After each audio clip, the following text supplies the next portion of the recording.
Hello, hello. Bit of a late start tonight. Didn't mean to do that, but I'm here now. Tonight's stream is probably not going to be as exciting as last night's, but still, we'll go back into this game and see what last little bit of content it has, even if it's nothing too major. I did do my golden seed getting off stream and all that, so just had dinner. Oh, nice. I guess I had good timing then.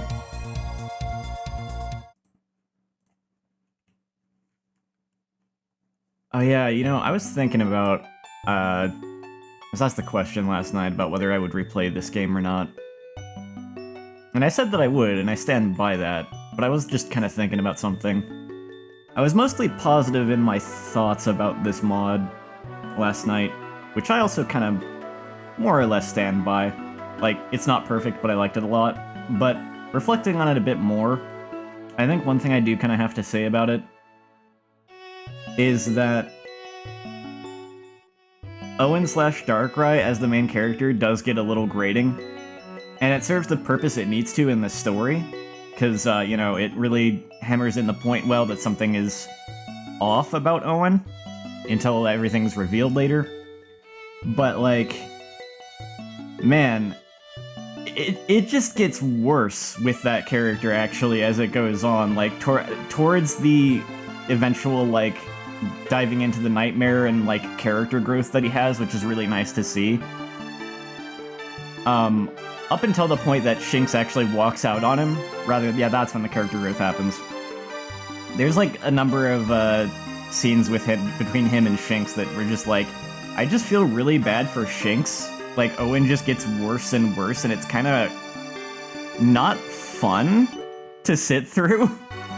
So this mod does a lot of cool things. I do like where it kind of goes in some ways with the story, but I do have to say that overall, I do prefer the more mainline stories where, you know, the main character and partner character have a much more comfy dynamic where they're just really good friends and don't have so much,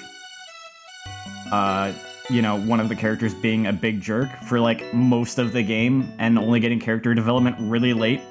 That part is a little bit rough, even though I think it does work for this story. It does work for what the story is trying to do and what it's trying to say.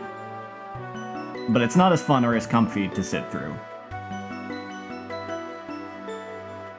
So that is one reason that I do kind of ultimately... that is one of the reasons I ultimately kind of prefer, like, the original story.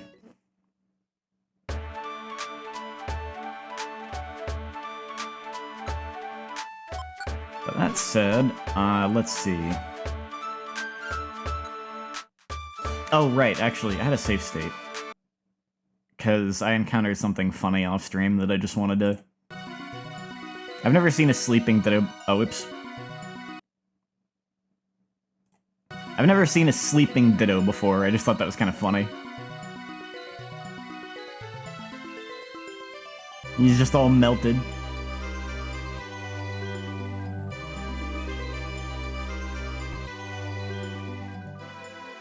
Oh, right, I was almost out of moves at that point. Anyway. I also just remembered that I've been forgetting to check the Kecleon swap shop, so I should probably do that.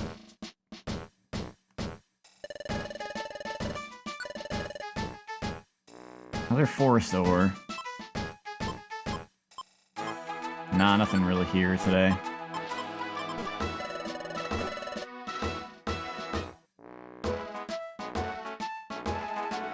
So today's agenda is basically just checking out the new dungeons for post-game.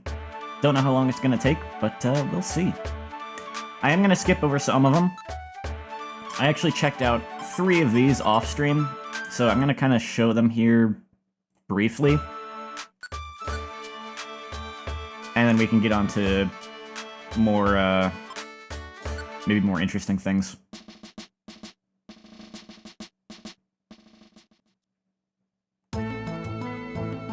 So some of the purpose behind, I feel like, a few of these dungeons, these are the ones that I unlocked for, like, getting my Explorer rank up.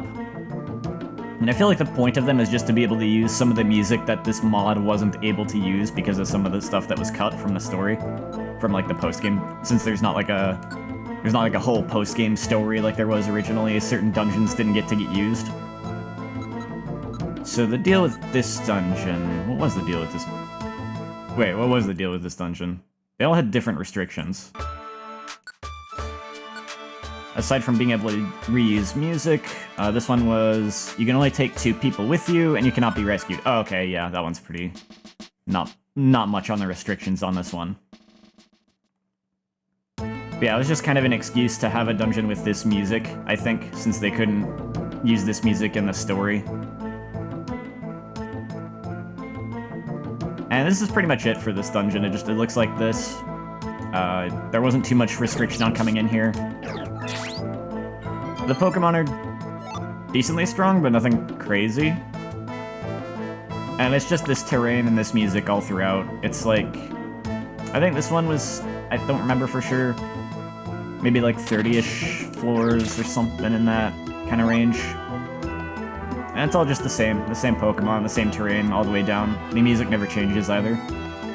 So I'm not going to go through the whole thing. I just wanted to kind of briefly touch on these few dungeons, but there's not too much to them, so...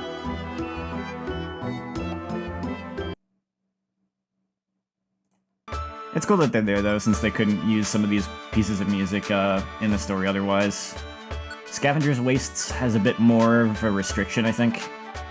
Yeah, all of your money goes away. You can't take your money with you, and you only get to take... You only get to take 1 item with you.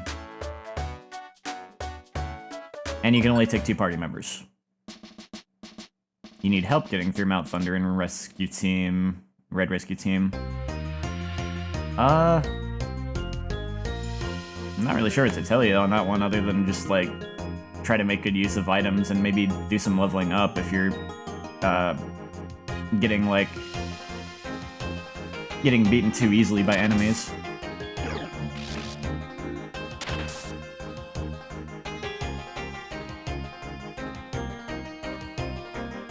Game only gets harder from there, unfortunately. In fact, if you're having trouble, you might want to level up and do some jobs and stuff, because I think it's not too long after Mount Thunder. Got knocked out by a Fury swiping Beedrill. Oh, that's just bad luck, honestly. That happens. Yeah, if you get hit by something like Fury swipes, it can just destroy you if it doesn't miss a lot.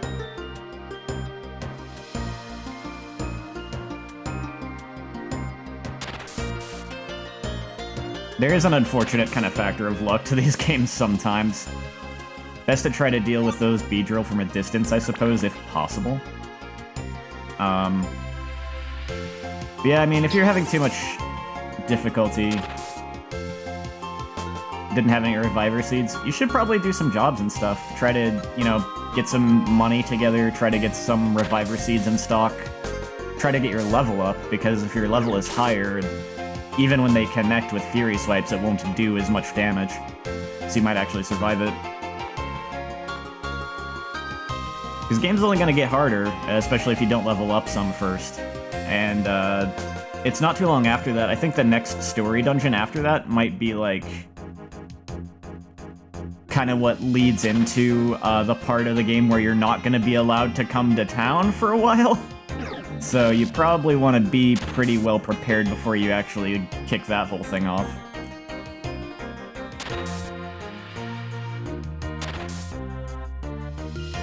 But anyway, this is this dungeon. You could only come in with 1 item. They're playing this music, which I think was from the Wastelands in the Bad Future. They just didn't find a good place to use this music in the story, so they got to use it here. This dungeon actually does change terrain as you go down it, but I probably don't want to sit here and go through the whole dungeon just to show that, because this is actually a 50-floor dungeon. It's decently long. I think they're all kind of familiar terrains anyway. Like, you could see them just playing everything in the main game.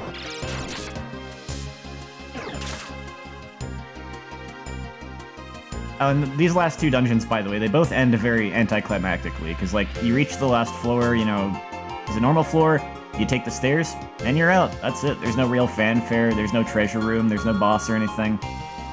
And this dungeon, while the terrain in this dungeon actually does change throughout the dungeon, as it's 50 floors, the music stays the same. So, I'm not gonna kill too much time going through that one. Exquisite Atoll. This one, restrictions, you can only bring 8 items with you, and only the leader and partner character may enter. And you cannot be rescued. So this dungeon was a place to use this music, and this backdrop.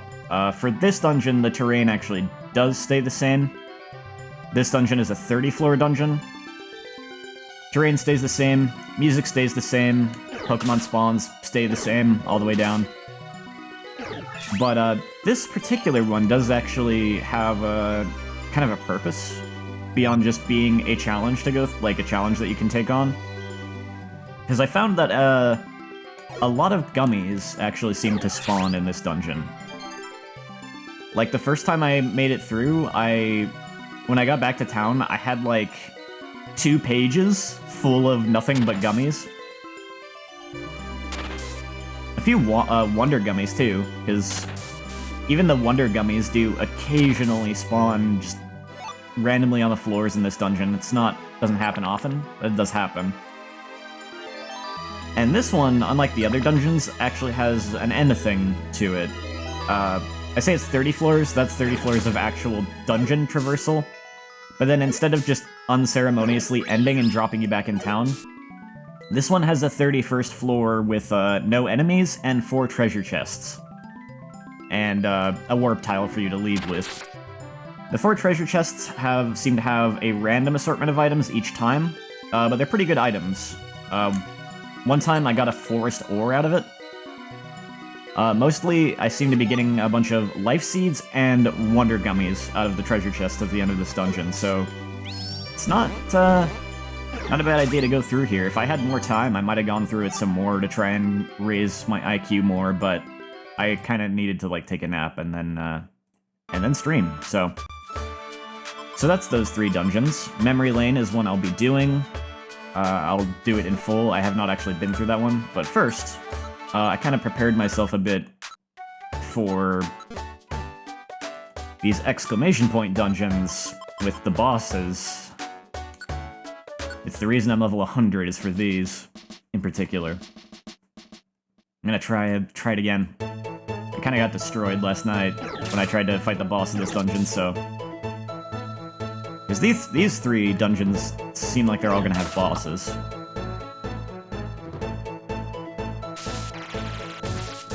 I tried doing it last night, just like right after finishing the story, and it was not a good idea. It became clear very quickly that you are meant to be kinda maxed out on level before you try to fight these bosses. Either that or I suppose maybe if you just came stacked with like a lot of Reviver Seeds and Xi Seeds. But I only have a couple Xi Seeds in storage, so... I would rather just be high-leveled so it's not as possible for me to get literally one-shot. When I fought the boss last night, I think that flamethrower was able to take out Shinx in 2 hits. Or even just, like... I feel like he got taken out in 1 hit by a crit or something, and that was how the fight ended. I might be remembering wrong. Anyway, I'm like twice the level I was last night, so that shouldn't be as much of a problem.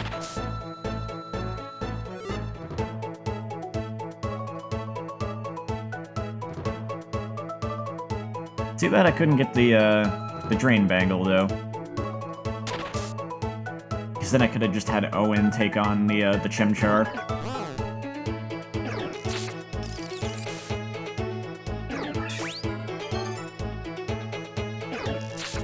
Ow, get out of my face. Oh, that's bad. Thank you, Shinx.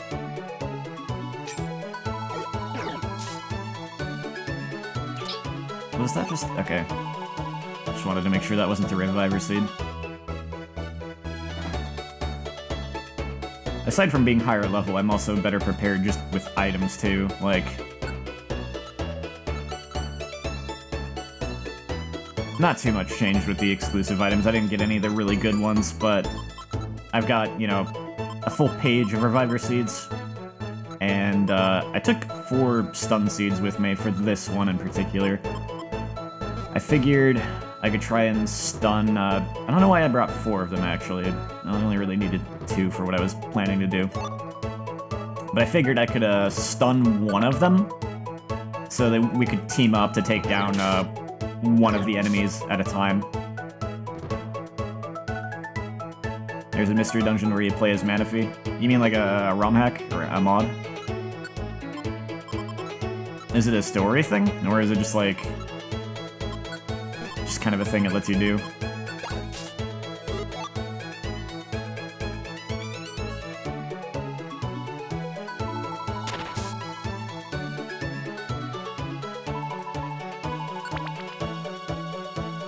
Although I do have to say, I think I'm a little mystery dungeoned out for the moment. Once I finish with this mod, I think I'm gonna play some other stuff for a while. And it actually changes the story. That's curious. I wonder what they did with that.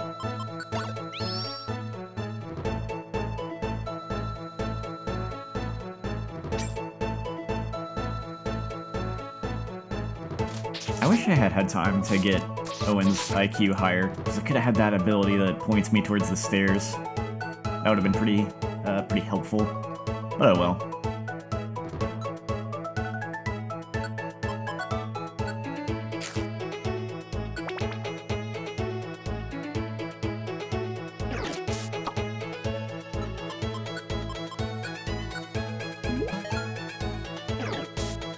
Might as well use any ground items on the ground I find if I'm not gonna take them with me.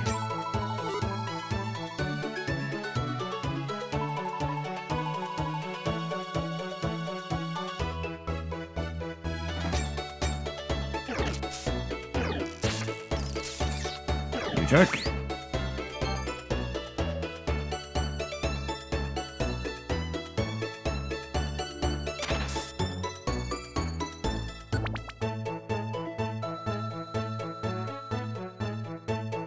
Definitely having a much better time getting through this dungeon with the higher level. Which, I mean, makes sense. Fairly obvious that would be the case, but just... yeah, really highlights that I was not meant to come through here as soon as... come through here as soon as I did. I don't know if I necessarily needed to be level 100, but, being level 50 was definitely not good.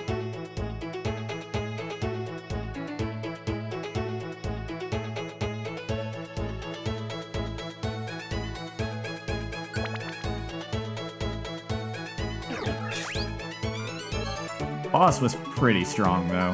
I think being level 100 is probably advisable for that anyway.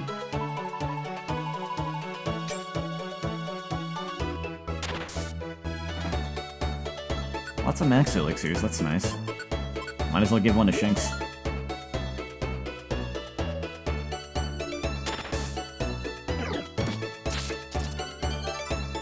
Well, at least you didn't eat one of my Reviver Seeds.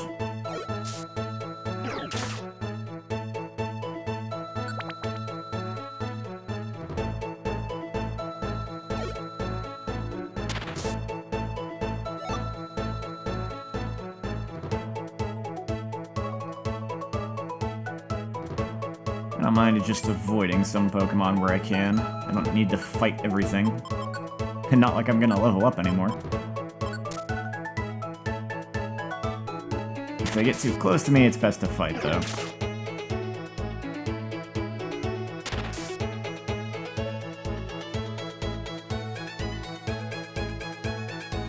Agility A.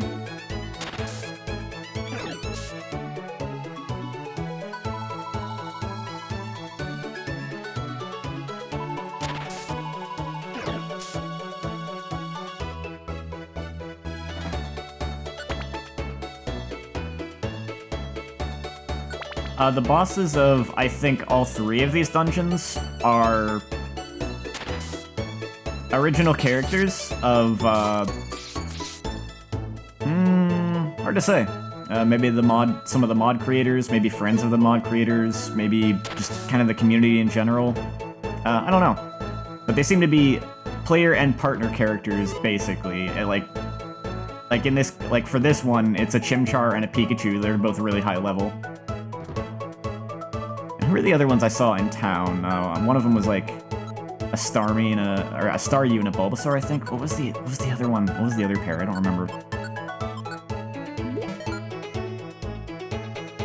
But yeah, it was just a Chimchar, a really strong Chimchar. Well, like I said, it's not necessarily the developers. It could be friends of theirs, or it could be just people in the community in general.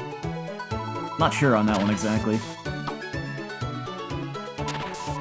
They were all named characters with, like, real names, so clearly based on someone.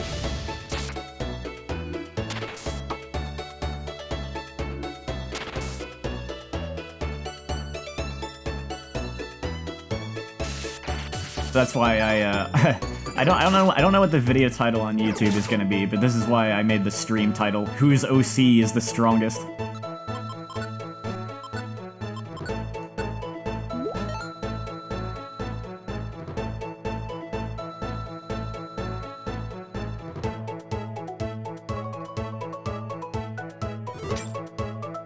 Does that mean they're all humans?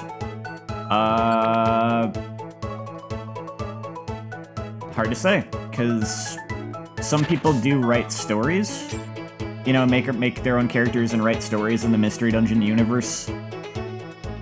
And they don't always make their characters be humans turned into Pokemon, necessarily. Sometimes they are just Pokemon. I don't actually know who the characters are and what they're based on, so I'm not completely sure.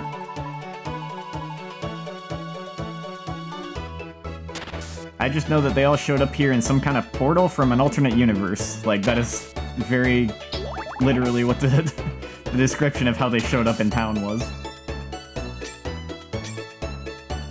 It is distinctly possible that exactly half of them are human, because, you know, usually even when you have the human main character, you have the partner character that is just actually a Pokemon.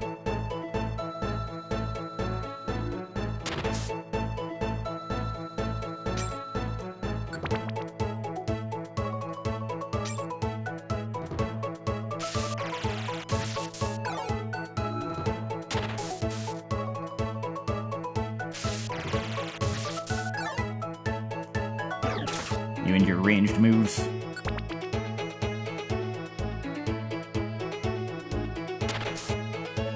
I say as I just keep spamming a ranged move. Oh, you're asleep. I'll just leave you alone.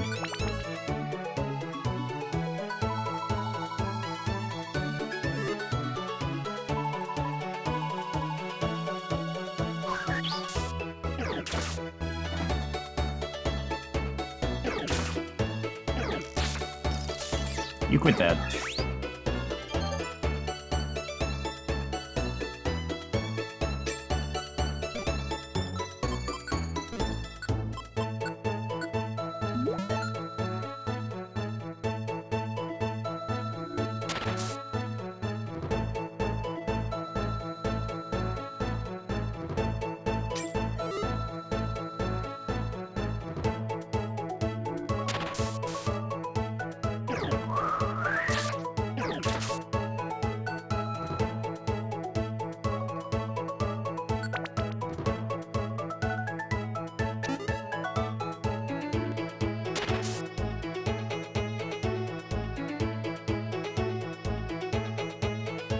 That reminds me, I never did actually talk a lot about,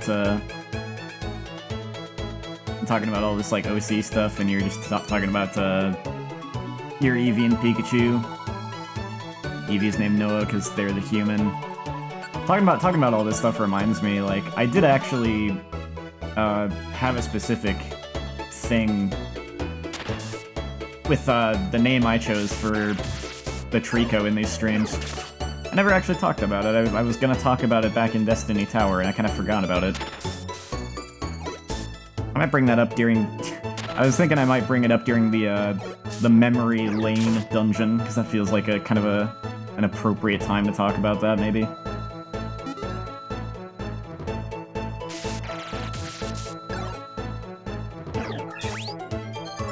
I'll at least say for now, like, having a Trico named Owen is basically, like, that was actually kind of a character I had, like, years ago when I actually used to come up with ideas for stories and stuff. It wasn't a Mystery Dungeon story, though. It was just a Pokemon story in general. We made it through the meadow. I read this last night, but I might as well do it again. We didn't see Team Firespark anywhere, or anything else of interest. What's going on here? There's really nothing here. Well, it was worth a shot. Oh, it's the Pokemon that we saw in Treasure Town. I was wondering if we were going to find you. This dungeon is certainly more difficult than I remembered. I'm surprised that you two made it here. Well, I'll just say, we've been through a lot already. This exploration wasn't too bad. You may not know who we are, but Sparky and I have been through a lot as well. How about we have a friendly battle to see who's stronger? What do you think, Sparky? That sounds fun! Okay then, get ready for Team Firespark! Igniting the spark of exploration and friendship! You and your friendship. Owen is only interested in being friends with Shinx. No one else. Take this!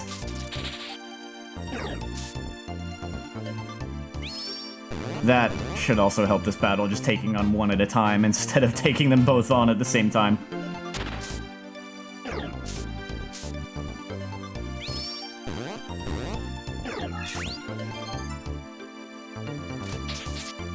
Oh, that might not work. Okay, it does work.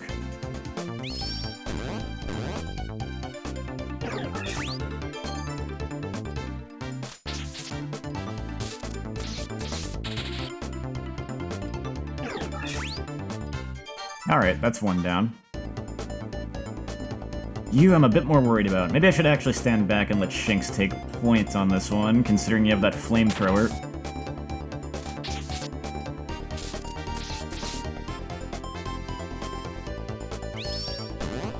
Good timing for the speed to go down, actually, because then I could use agility again. Oh, this is almost unfair.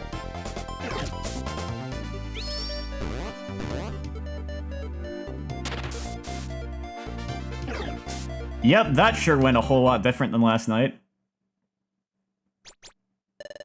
That was a tough battle. But you two impressed me. We hardly ever lose.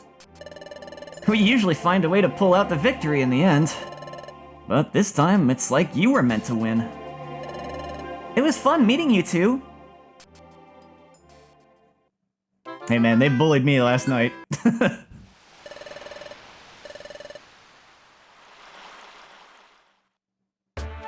Well, let's see.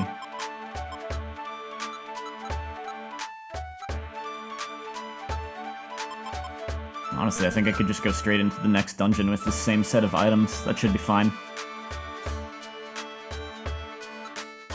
Apple Alcove. I think this is where the Staryu and the Bulbasaur said they would be.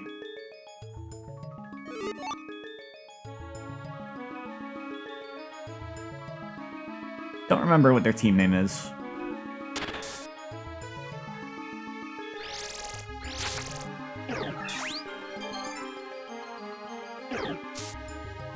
Suppose we'll find out when we get there.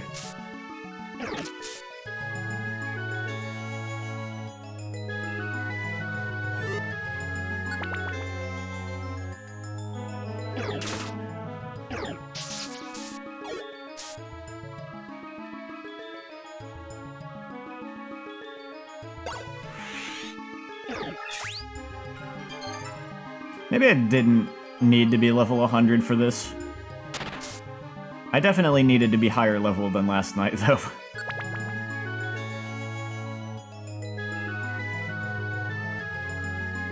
It's fine, though.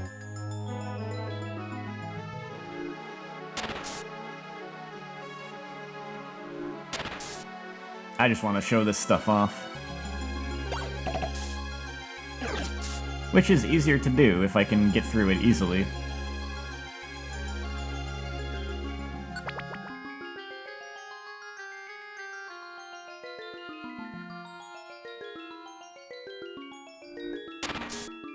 And here I was almost worried that I hadn't done more, like, gummies for extra stat boosts and stuff.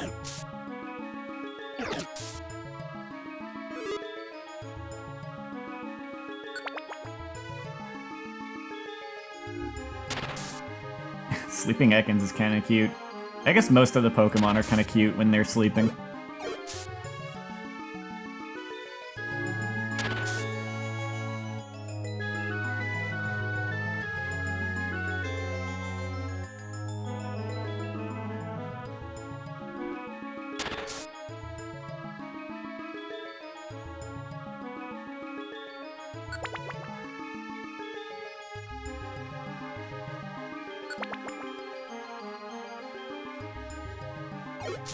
Ah, 2 snakes.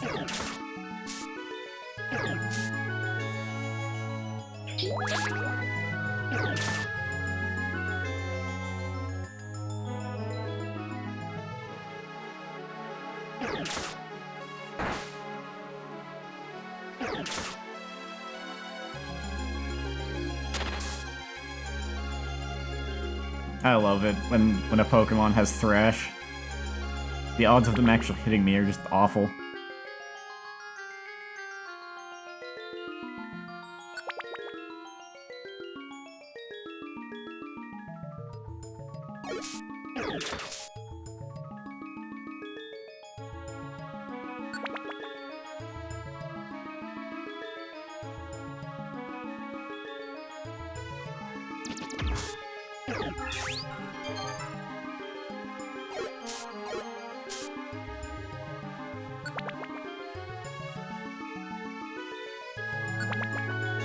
Oh, this is nice. I'm finding the stairs pretty quickly so far.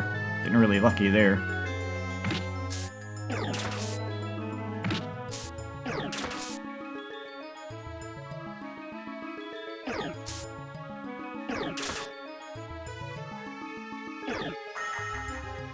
Ah, shoot. Confusion!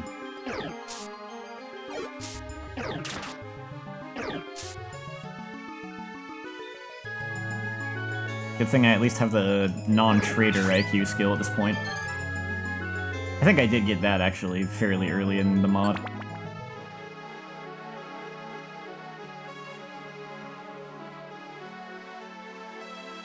Ooh, a Miltank. Get out here.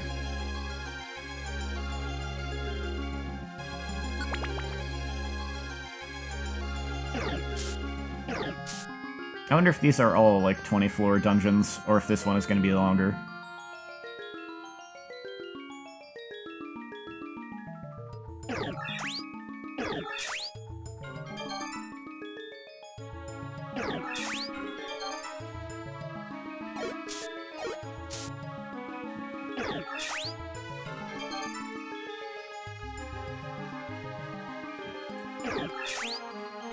Gonna have to use another elixir pretty soon here. And maybe an apple.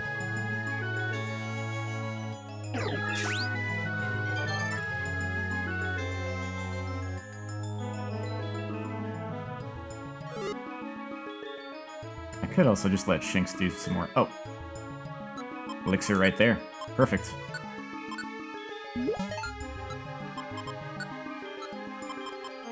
I'll just eat this apple now, too, and get that out of the way.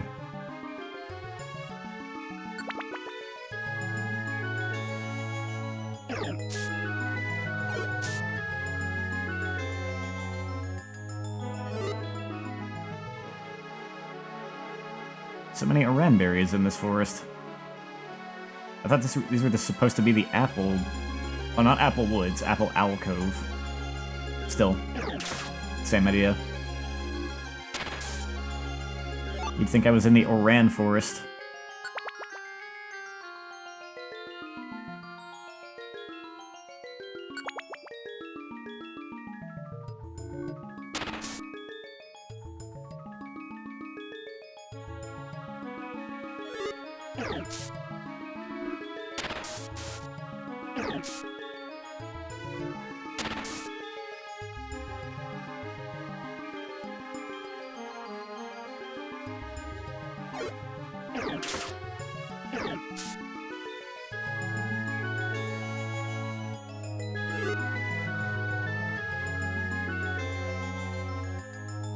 Ah, the one place I didn't look.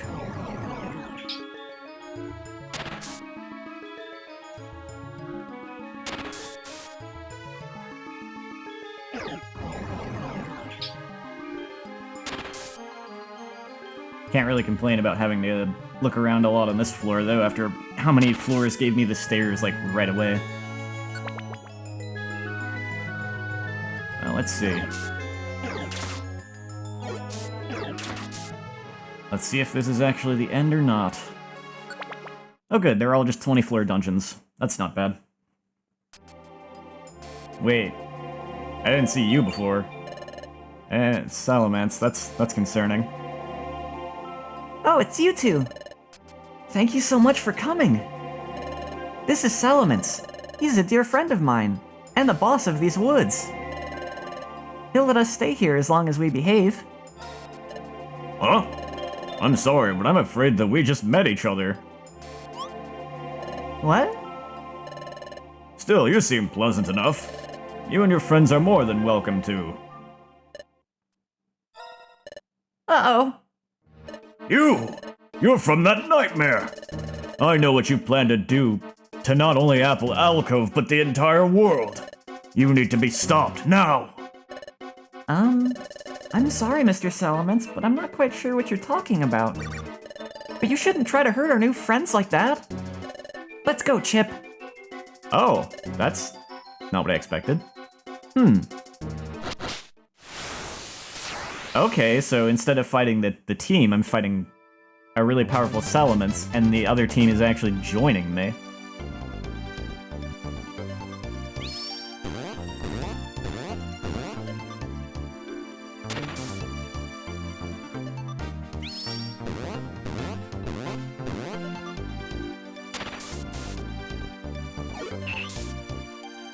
Ooh. That Bulbasaur is not gonna have a good time with this boss.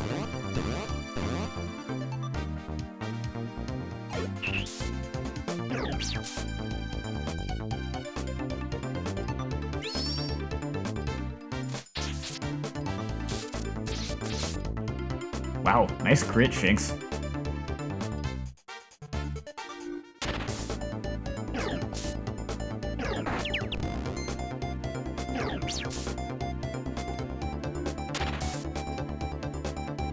Man, I should have done that one first.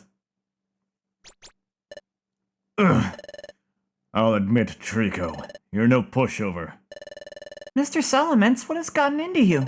This Trico isn't a bad Pokemon. How do you know that, little Bulbasaur? Hey, my name's Emmy. Did you already forget that? But that's easy. I know they're good because we had a nice conversation in Treasure Town. What? That's it? Why should I trust your judgment, little Emmy? Look into my eyes. Does it look like I'm lying? Oh, you're a rescue team character, aren't you?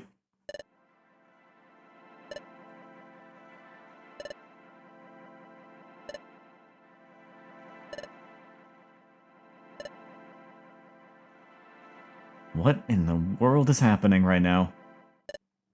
I choose to believe you. Mr. Salamence! Forgive me for attacking you like that. I was behaving rather harshly. Come, I have a stock of perfect apples this way. Feast upon them as an apology.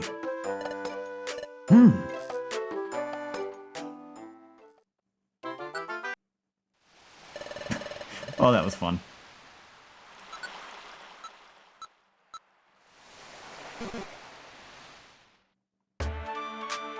I guess I should actually check who the other team was in town because I do not remember. Ah, yes, you three. Wait. Yeah, it's you three. What's you two? Team Discovery, aren't you? Team Basil.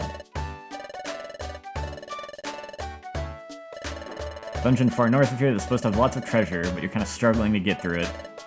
We look pretty strong. We try and find the treasure for them. Huh. I wonder if they're actually gonna show up in that dungeon, if that's the kind of reason for this.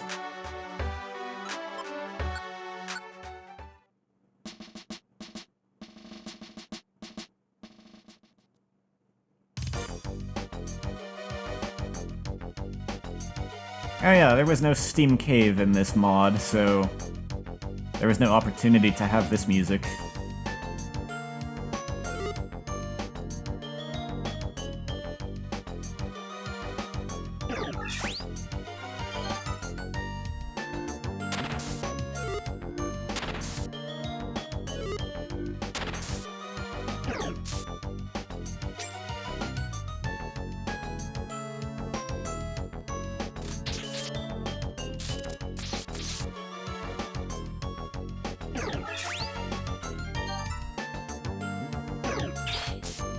Glad I stepped out of the way of that one.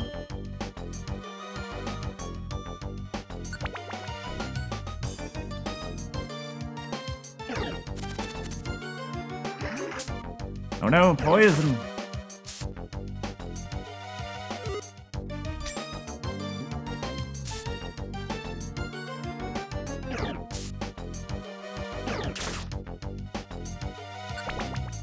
No more poison.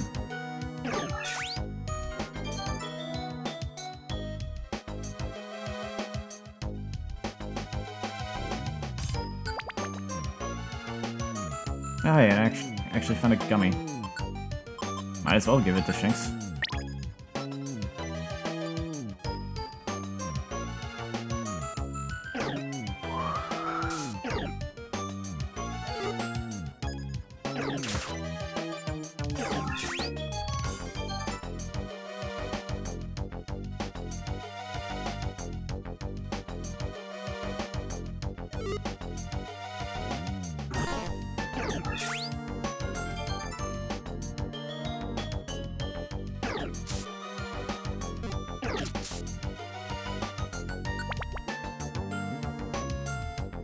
Oh wow, that is a bunch of gummies.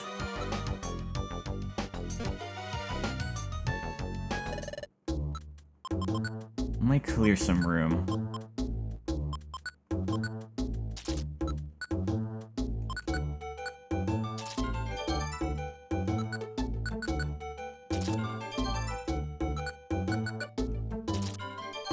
I was thinking of setting them down to sell them, but that would honestly take even more time. And they wouldn't sell for all that much anyway. Here is your money. I do not want to be destroyed today.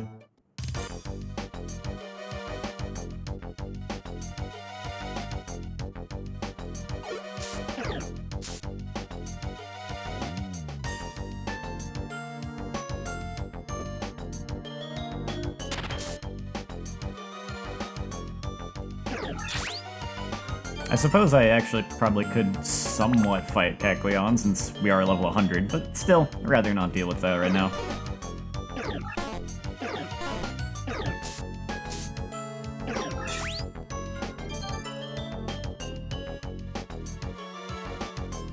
Another gummy. I don't need this escape orb.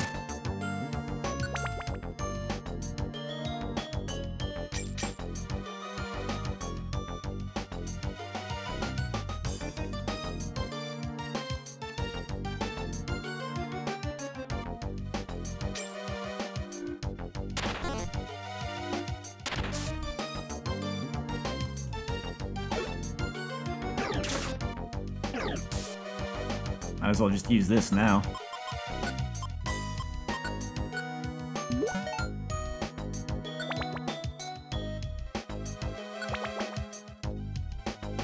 Ooh, terrain change.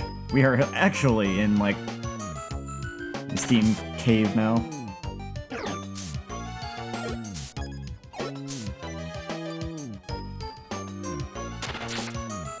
What was this dungeon again? Offshore Chasm? Alright.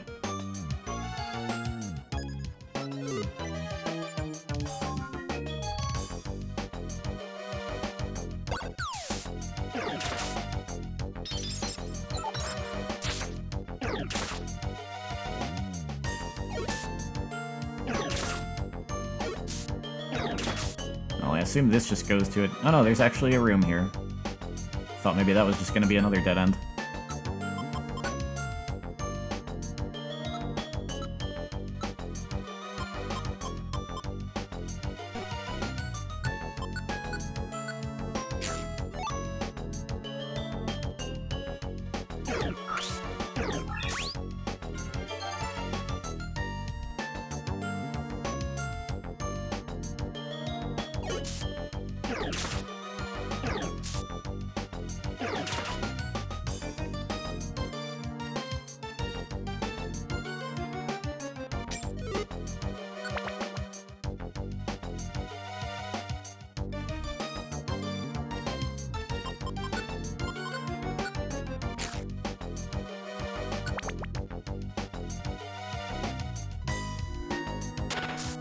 Halfway there.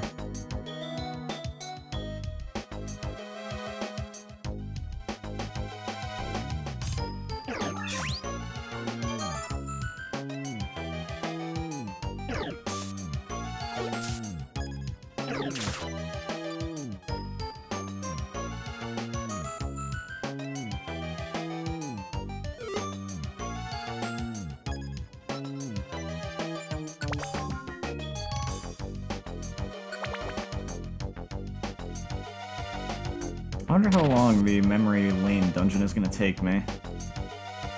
This is almost shaping up to be kind of a short stream at this rate.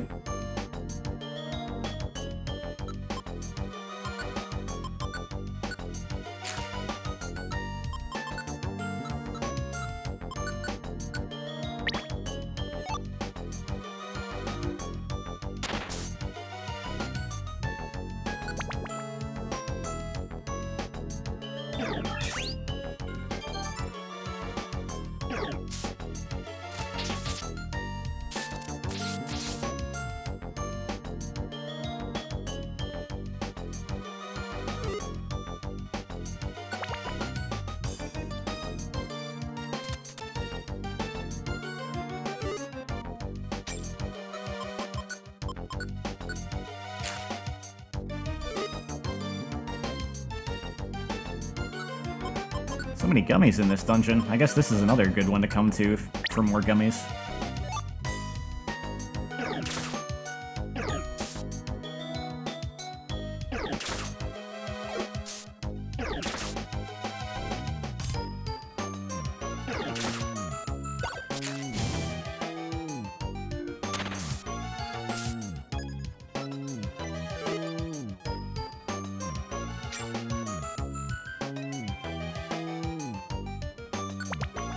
That was some spicy food that bat threw at me.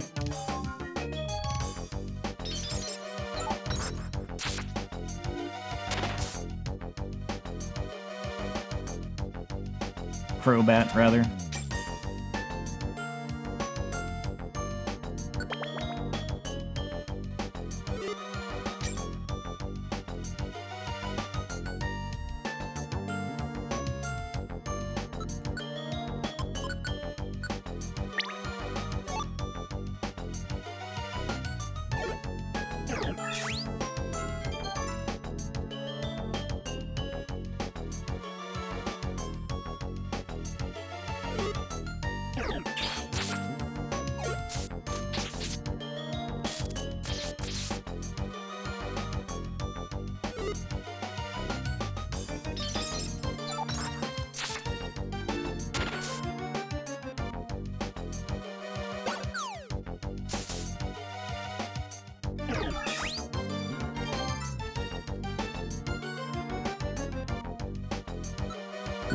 I'll just use that.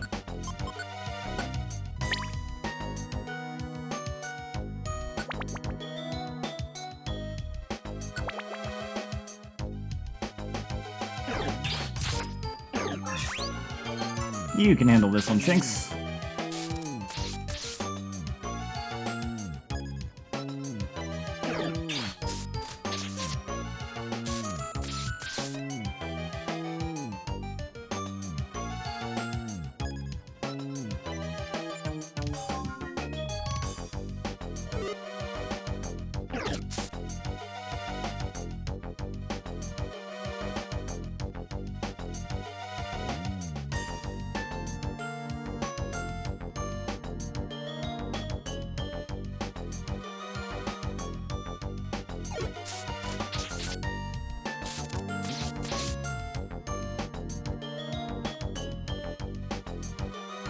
Why did I wake you up? That was a bad idea.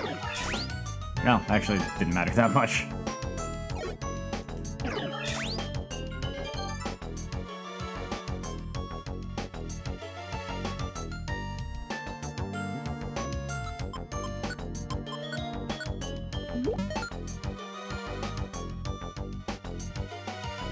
Okay, so perhaps down from here.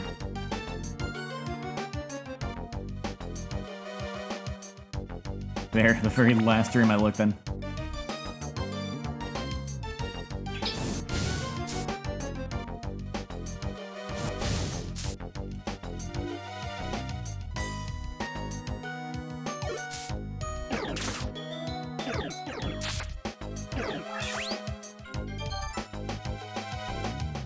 That is a lot of Pokemon to make friends with.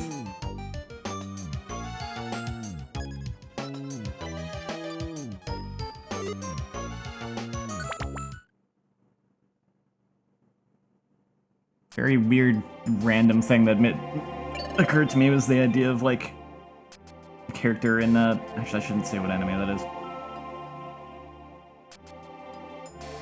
Yeah, I can't even really talk about that, actually. That's kind of a spoiler. Never mind. Well, look who showed up! Huh? Ugh. You might need more water.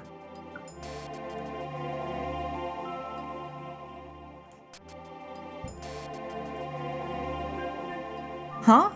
What are you all doing here? I thought that you three weren't able to make it through this dungeon. We're sorry. We were not completely honest with you. Well, that much is clear. We already got the treasure here a while ago. We're offering to share some with you. But there's a catch. You'll have to defeat us. We can't give our treasure up just like that, you know. We thought that this would give us the opportunity to battle Team Discovery.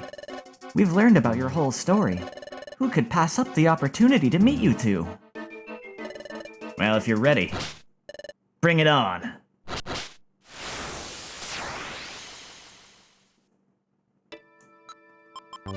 Well, let's start by seeing if I can stun you. Yep, that'll help. And how about you too? Yeah, we'll just fight one at a time. I do not want to be standing right next to you, I have just learned. I feel like I'm over-leveled for this. Oh, wait. No, that makes sense. Other Pokemon in the dungeon were doing more damage than that with X-Scizor, but if they're gonna make you fight 3 Pokemon at once, they wanted to make sure that they're not all too strong individually. Just in case you didn't come here prepared with, like, stun seeds.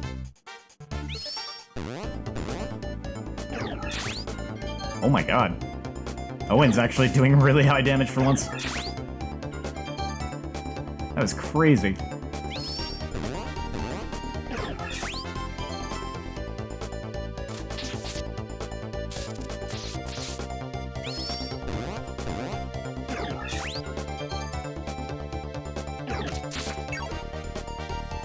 Oh wait, I shouldn't have done that. That's okay, it worked out. Man, they didn't even get to act. Well, no, that's not true. Zanger's got to use X-Scissor. Well, that was a great battle. You two are the real deal, that's for sure. As promised, here's your treasure. A Reviver Seed. Would have been funny if I had actually used one of those up.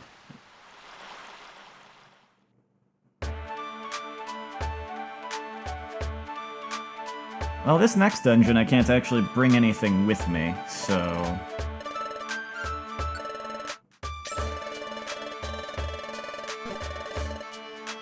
Gonna have to put away all my money, and... Do any of you say anything differently now that I've, like, done your stuff? Oh, it's you two. Nope, you just say the same thing. Okay.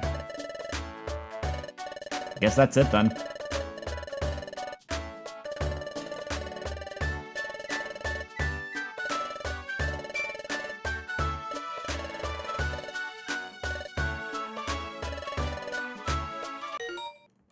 Yeah, what did Magnezone say about these guys? Stay back from this area. A dimensional hole appeared here. Numerous Pokemon entered the world through that hole. And that's when these three teams showed up. With that out of the way, no point in really even checking the swap shop, swap cauldron, because I can't take anything with me into this next one. Oh, wait, these gummies. I can still make use of these gummies, actually, because my IQ skills will still be active.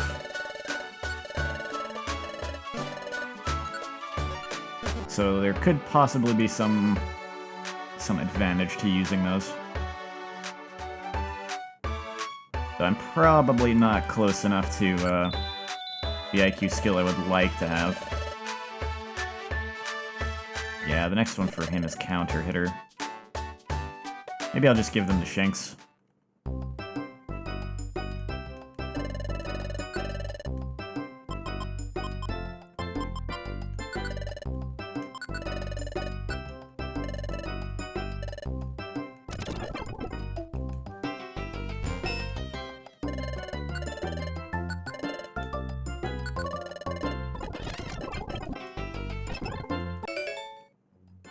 There we go. Aggressor. Wanted to see what that one is. I imagine that boosts his attack. Couldn't remember. Yep, attack and special attack are boosted. The defense and special defense are lowered. That's mildly concerning.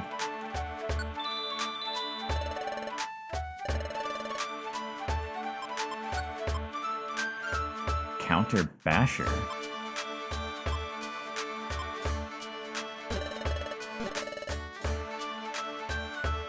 I don't think I remember what that does.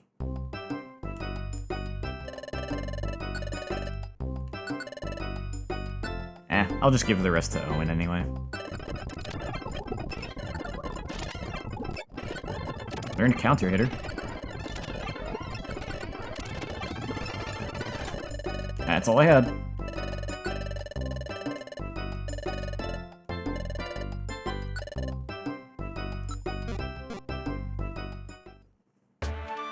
I wonder, what was his next skill gonna be? Still not the one I would have wanted, so yeah. Probably would have taken me a while to get the stairs. It was like the one that points you to the stairs anyway. Alright, let's see. What? Why is that exclamation point still there? It went away for the other two after I did them.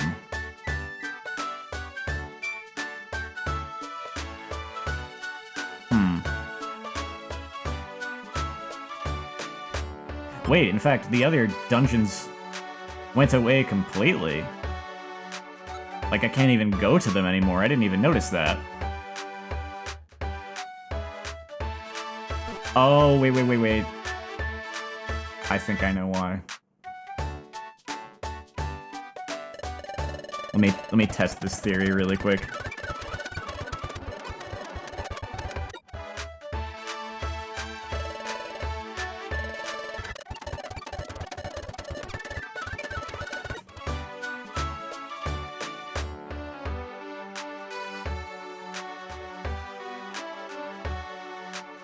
Yeah, that's why.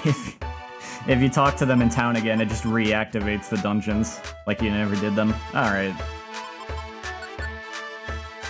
So, Memory Lane. All your money and items will be lost, you can't take them with you, only the leader and partner may enter. All members' levels will be temporarily reduced to level 1.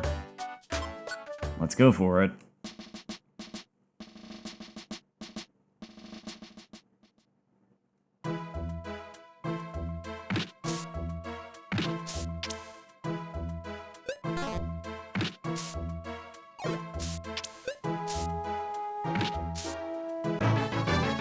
found an elixir right off the bat. That's a good sign.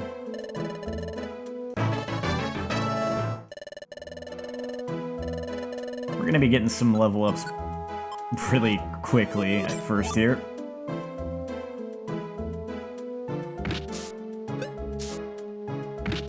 Out of my way, Shelter.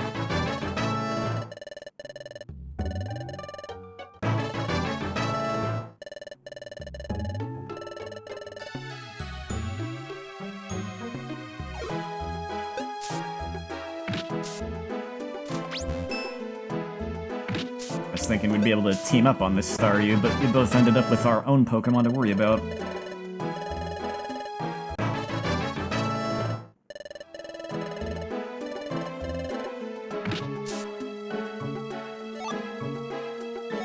These rocks could actually come in handy.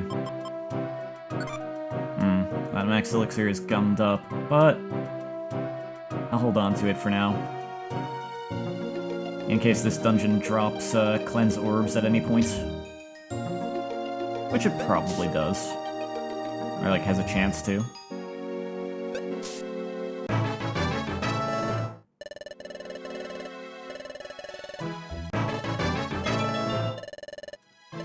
Well, there we go. We're at the levels you actually start the game at.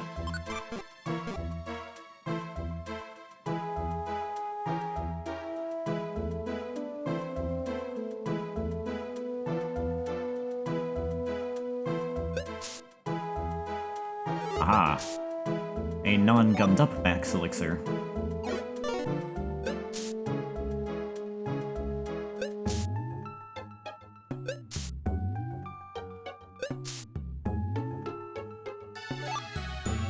I was thinking it's funny how many, like,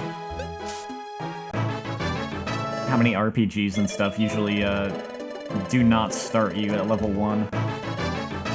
But I guess it makes sense, since a lot of stories actually do have you playing as a character that has already been through some adventures already. Or some kind of training.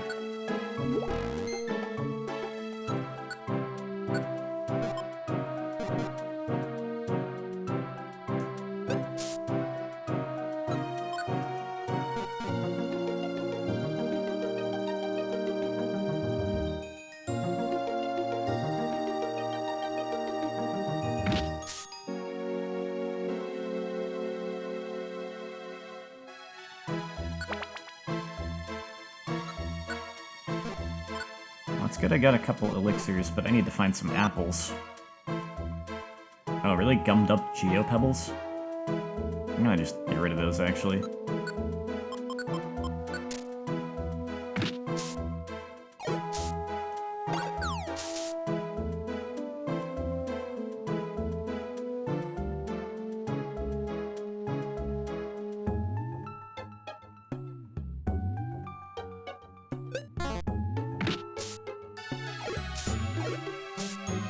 I was hoping that would be enough.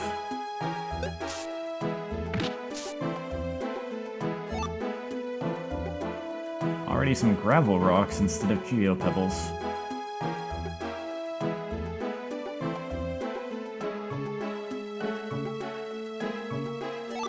Ooh.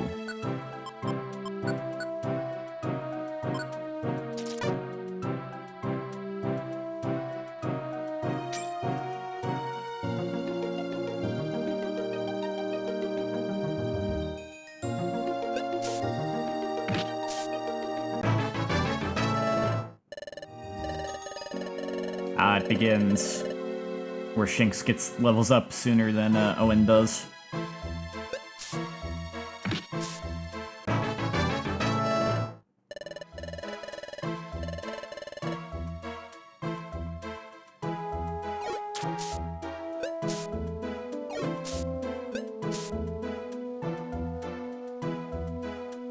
Said something about OCs when I go in this dungeon. Oh yeah, that's right, I was thinking of actually mentioning where the name Owen came from.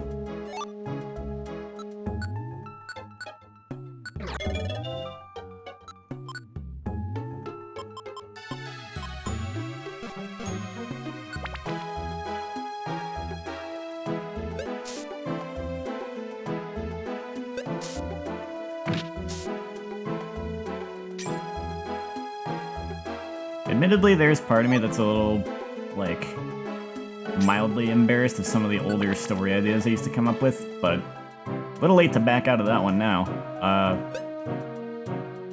Back in the day, there was a forum roleplay which, I wonder if anyone's gonna be watching this who wouldn't even be familiar with what that concept is, actually. Basically, the idea would be that, in case anyone's not very familiar with that idea, just like, imagine a place like Reddit, except, more of a smaller website than that. More of a tight-knit, like, small community. And, the forum roleplay would be, basically everyone was just telling a story together. Like, one person was kind of in charge, so to speak, who had kind of laid out the idea of what the overall setting is, and they'd be the one kind of controlling the non-player characters and villains and all that. And then everyone else would basically have a character that they came up with, and everyone would just be telling a story together, basically, where they control each contribute to the story with their own characters. There was one on a website I was part of, where they were doing a thing with, like, it was gonna actually have a bit of a player versus player element to it, because you could either have your character be a human or a Pokemon, and it was going to be a whole thing of kind of like a Pokemon uprising kind of thing, like ones that didn't actually want to be captured and, like, owned by humans. And they were going to try to free Pokemon captured by humans, that kind of thing. So you could either just be like a normal human trainer who has like a team of Pokemon, or you could be a Pokemon who is gonna fight those trainers later down the line and try to, like, free their Pokemon. But, so that's where the character I had of Owen came from, because I was gonna play as a Trico. That story didn't actually end up going too far. It was kind of a lot for the person who was running it to manage. It was kind of just, like, too much for them, so it only got, like, a couple posts in and didn't really go anywhere. These things happen. But the character concept I had was this Trico named Owen kind of lived in a very secluded area that humans couldn't even really didn't even really know about, like how to where to reach it. So the Pokemon that lived there kind of just pretty much separate from all the human trainer stuff. I had the idea that Owen's family kind of got there before he was even born, but I had figured kind of like his father character went through some stuff and wanted to be secluded like that. He kind of like got away from humans on purpose. He also had a brother that I never really decided whether that brother had also been through some stuff or not, or if, but I figured since he was older, like, the brother was a Grovyle, probably. Like, if I were to try to take that concept somewhere now, I would say probably, like, it would be the father had been through the worst stuff, but, the brother character probably would have been through at least a little bit when they were younger, before they got to, like, the you know, secluded, safe place. But, in this story, Owen and his brother would sometimes go out of that secluded area just to explore around and play and that kind of thing. So it basically just happens one day that, they bump into a trainer who is really, really bad news. Like, think Team Rocket kind of thing, or like, you know, one of those various kinds of teams, someone like that.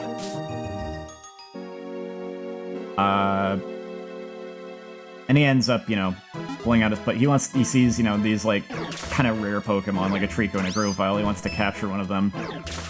So he starts sending out Pokemon. I can actually remember the ones I had in mind. Started with, like, a Torterra that, Trico's brother somehow managed to actually bring down. But then the, what the? Why are you not attacking, Shinx? Oh, that's why. My bad.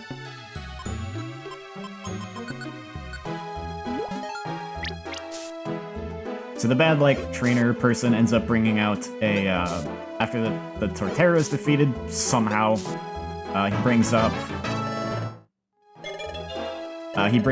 a Floatzel, was what I had in mind, which should be a bad type matchup. Like, the Floatzel should be a bad type matchup against the Grovyle, but, it, like, uses agility and Ice Fang and stuff and actually managed to subdue Owen's brother. And just when Owen's brother is about to get caught, their father shows up, who came looking for them because they weren't back home by then. And their father puts down the Floatzel really quickly. The trainer is kind of unfazed by it, just kind of a whole like, no, that's fine with me, I'm only interested in the strongest anyway type of deal. Oh, I'm actually gonna get knocked out.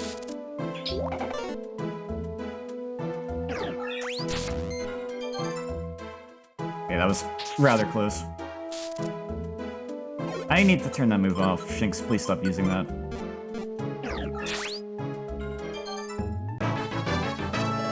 The trainer finally actually brings out, like, a good type matchup Pokemon, like a Typhlosion, and, Owen's father is just not able to beat it. He goes down. Owen, who has been basically just watching scared this entire time, finally just kind of leaps out in front of his father with his arms outstretched, like, you know, leave him alone type of thing.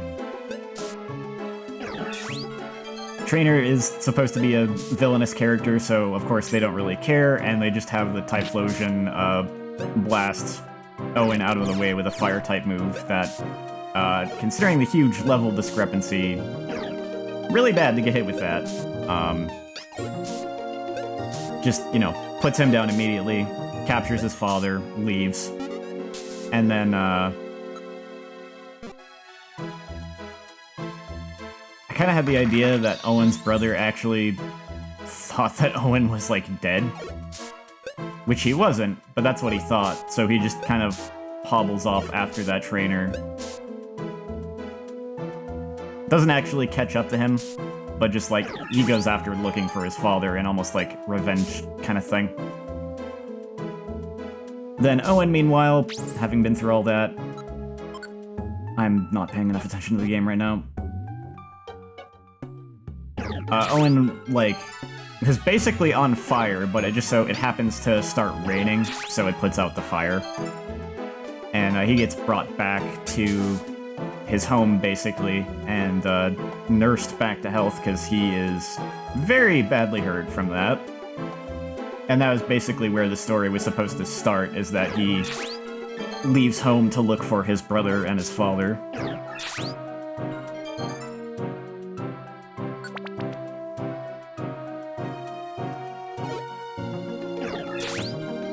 Which then he would eventually, the idea was supposed to be he would eventually meet the other player characters who want to, like, free Pokemon that are being used by trainers, and after his experience, he doesn't even really have the perspective of the idea of a good trainer who gets along well with their Pokemon, so he definitely would be completely on board with just, like, freeing any Pokemon he finds.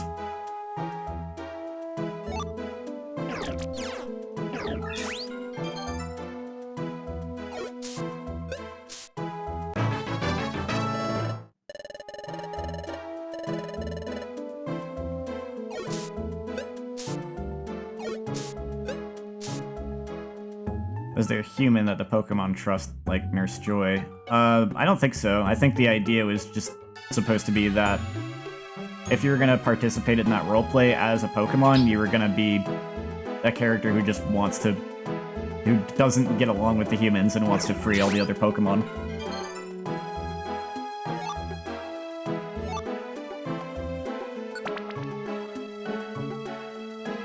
So since that never went anywhere, that whole, like, roleplay thing, like I said, they just kind of fizzled out, like, immediately.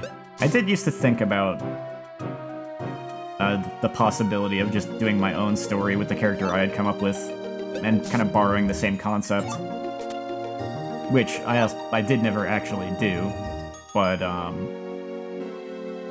I did used to think about further fleshing out some of the story concepts and everything. And, like, had I done it, I would have gone into the nuance of how, like, there are good trainers and there are bad trainers, and it's like, these Pokemon that started out just wanting to free every Pokemon they came across would have come to kind of eventually learn over time that there are good trainers, and some Pokemon actually want to be with their trainers. I did have in mind the moment for how it was going to happen for Owen specifically, actually, when I used to think about that. Like, I just imagined at some point when he was separated from the rest of the group, he was going to just get captured by some dude who's just like a dad who really wanted to gift his daughter a Pokemon.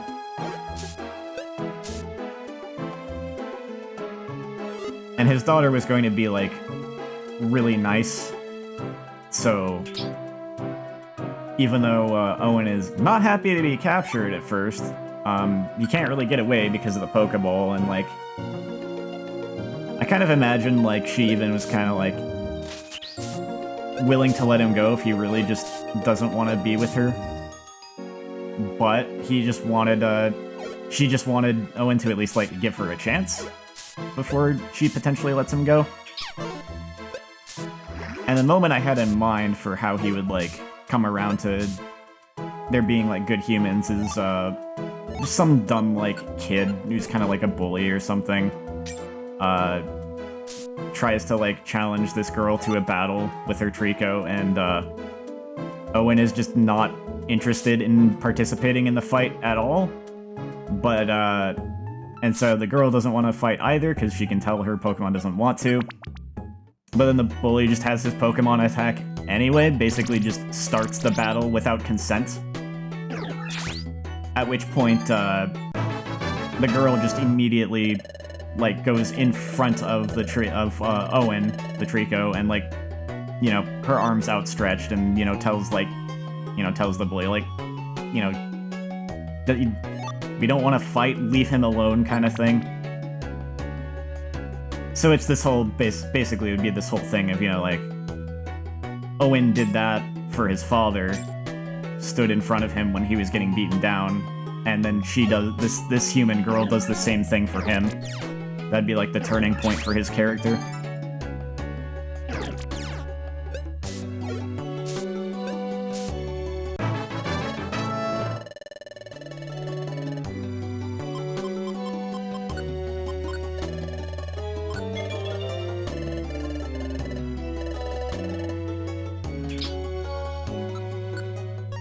And talking about this is actually dredging up memories. I think I just remembered another character. For the longest time, I think I never really had any specific ideas in mind of what was gonna happen with Owen's brother, but I think I just remembered one of the ideas I had been toying around with. One of which was him kind of giving up at, like, ever finding their father, I guess, and, like, also he'd actually just been caught by a human that he came to respect, so he just was sticking by that human, Owen's brother. And I think what I had in mind for the character that would have Owen's brother was this trainer who was... Man, this dungeon is starting to get rough. This trainer who is just working on, like, challenging the Pokemon League kind of thing. But he's really, really good. He's, like, a really good trainer, even though he's, you know, seems to be a, like... He's, like, it's as if he's a new trainer, because all his Pokemon are, like, freshly caught, but he is really good at what he does in terms of direct, like, strategy and directing in battles. And the twist was gonna be that, like, he's actually just the league champion, but he's just bored. So he just decided to, like, put all his Pokemon in a box and just start over. Like, challenge the league all over again. You don't like to see Pokemon hurt if you're a human in the roleplay. That I didn't make that roleplay, and I'm not really planning to try to it. That was a long time ago. It was someone else's story concept, and I just came up with the character of Owen for it.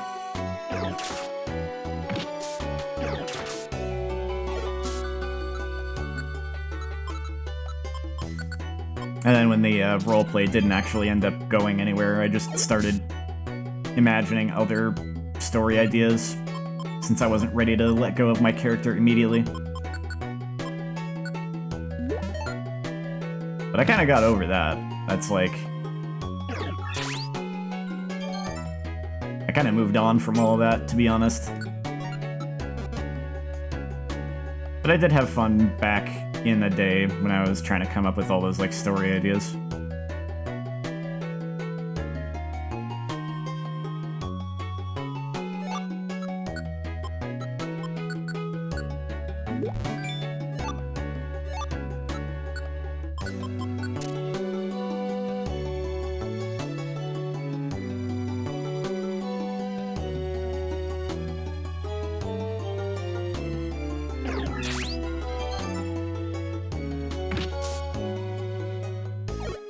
Need to start being a little more careful with this dungeon, I think.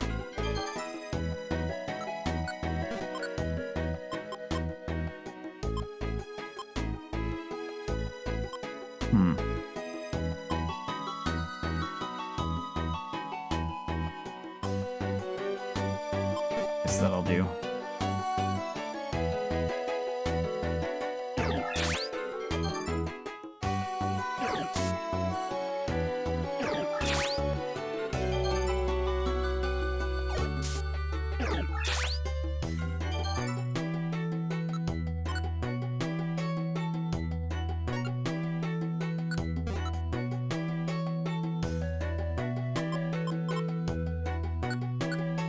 Shinx could actually learn this. I should do that, because he's out of moves right now.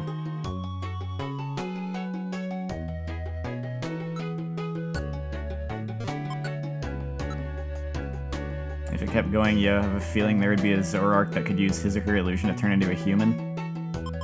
I don't think I had ever thought of that at the time, but it's not a bad idea. Actually, what games were out at that point? That really was like so many years ago. I'm trying to think if Pokemon Black and White actually had come out yet back then. Maybe?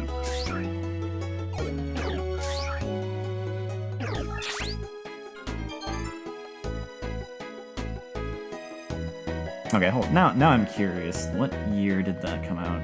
Because that would kind of give me a clue on that one.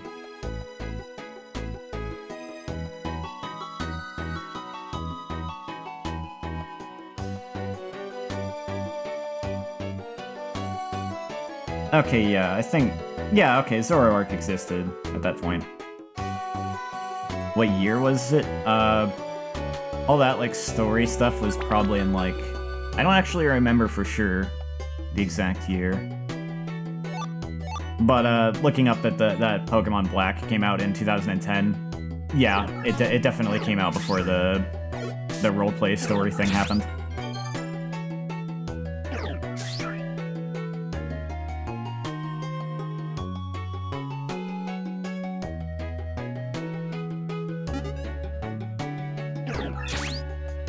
I'm gonna think of it. Maybe that was what inspired that whole concept in the first place for the person who came up with it, of having a story where the Pokemon were gonna like rise up and try to free other Pokemon. That's probably what Pokemon Black and White is probably what inspired that whole concept to begin with. Now that I think about it.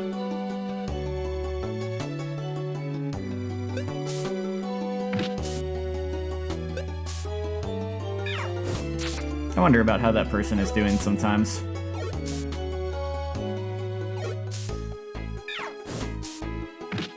They were kind of a friend of mine, but we kind of fell out of touch.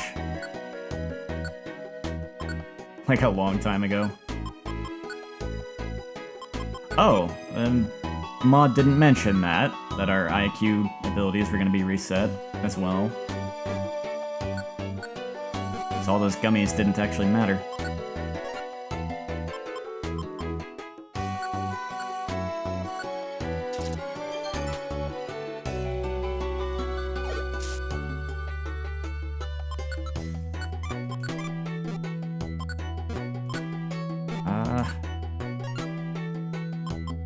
I should start using these. This will finish you.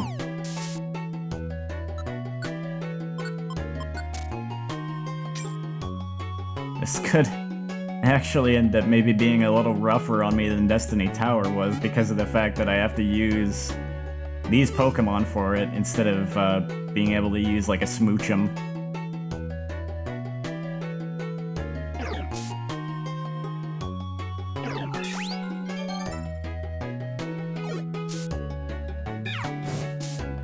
Boy, I'm glad you did not do that to Owen.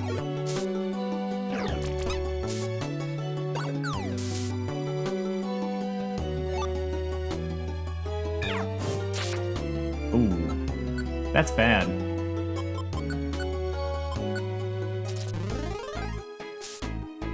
Well, there goes that run.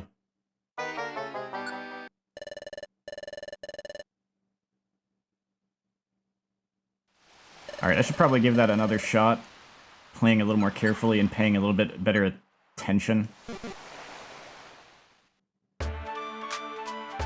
Enjoy watching Pokemon Mystery Dungeon D&D games? Oh, I forgot that that was a thing. Did I even know that was a thing? I feel like I might have heard about that at some point.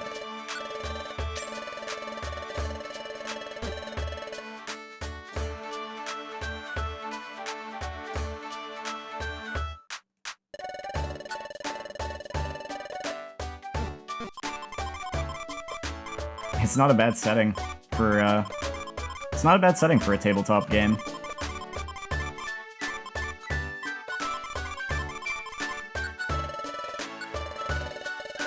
There's a lot that you can do with the Mystery Dungeon universe.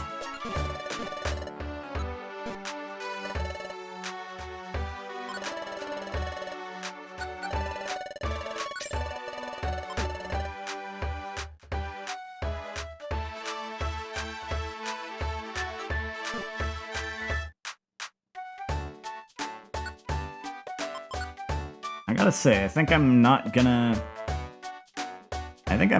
promise that I'm actually gonna finish this dungeon, but I am going to try it at least one more time. And I need to just pay better attention this time to what I'm doing. Because admittedly, I wasn't really taking that as seriously as I took Destiny Tower when I played it. Though again, I do kind of feel like this might end up being harder than that.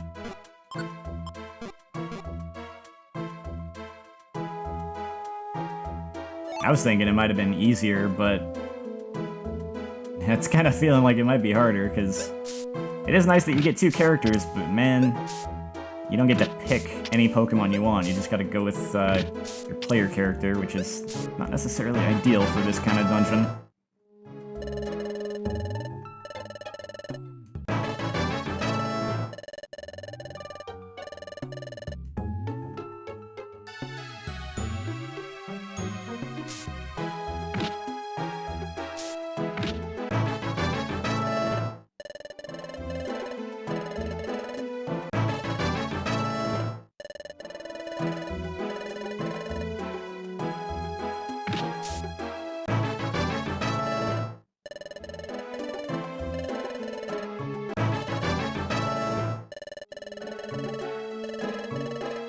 That was looking like a bit of a rough start for a second. I think we're okay.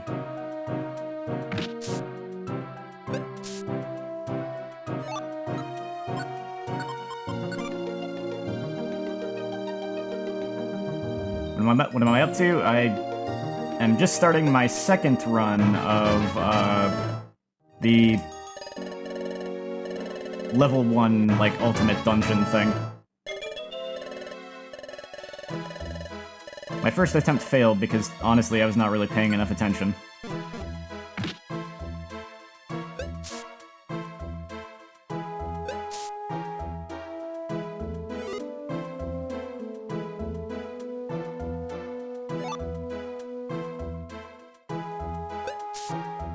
What's it called? Memory Lane.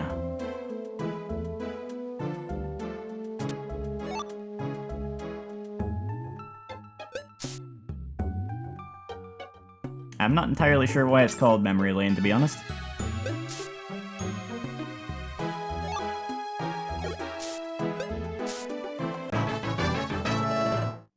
Maybe the idea is just that it's like... Maybe the idea is just that it's like reliving old times since you are reset to level 1. Also, the message didn't mention it. It only mentioned being reset to level 1, but our IQ skills also got reset. Those are the restrictions. You have the default first starting IQ skills only. Same for, like, tactics. And you're reset to level 1. You cannot bring items. You cannot bring money. You have to take the player and partner character only, no one else. Which, in a way, is... like, it's better and worse than Destiny Tower, because... It's better because you get 2 characters. It's worse because you can't just have one of them be anyone you want. So I can't just take the busted Smoochum. If I even had one to begin with.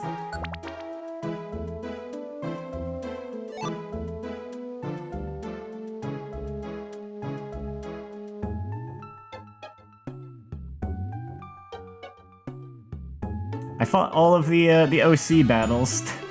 They were a lot easier at level 100. It was almost unfair, actually. I maybe didn't need to be level 100, I just needed to not be level 50.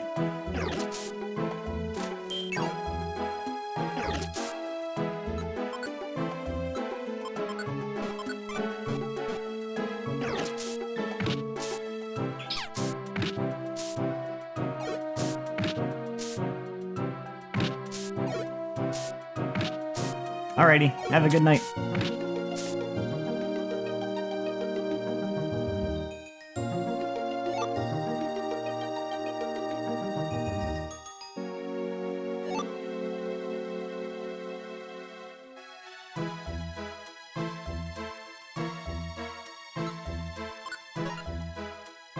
Well, at least I actually have an apple this time.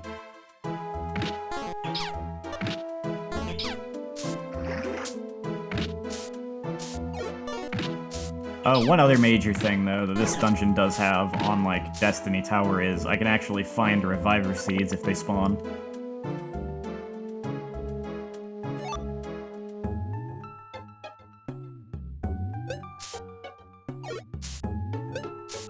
Because I did get one last time.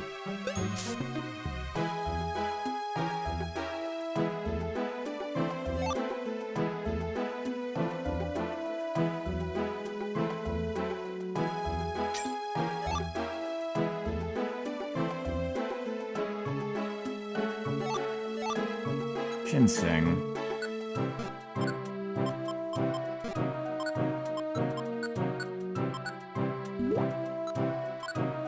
Ooh. Oh, that's a shame.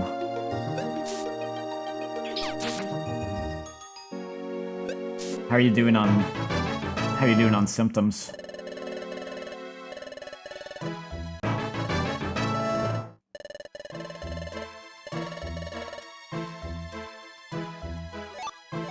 Solar Beam. I'll take it.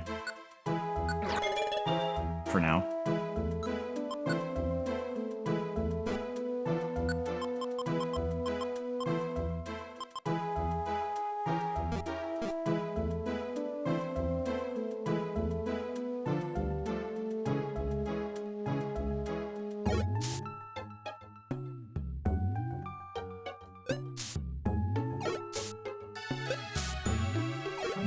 No noticeably sore throat. That's good, at least.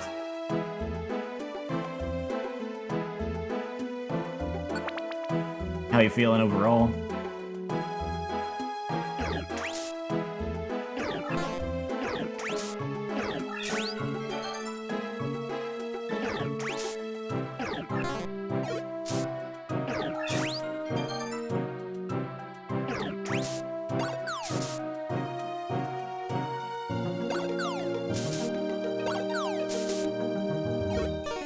You have a ranged move.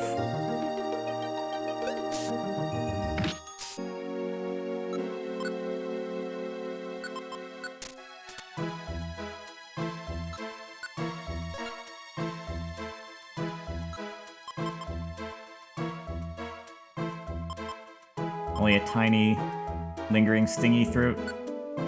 That's good.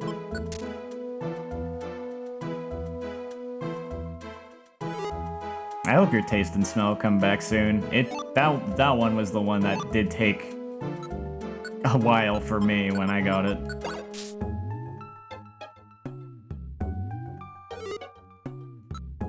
Maybe I should give...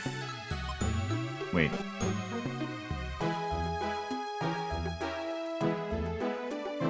Maybe I should actually use this on Shinx, because he doesn't learn a lot of offensive moves, seemingly.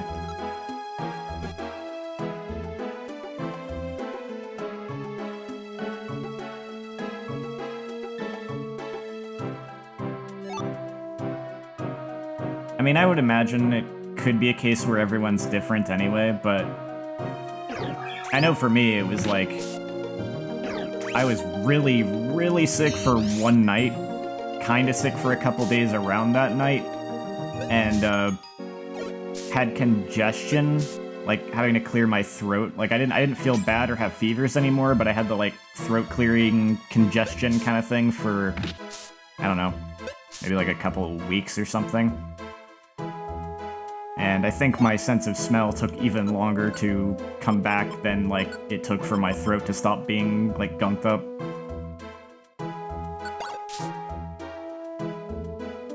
Like I said, everyone's different, so hard to say how it's gonna be for any one person.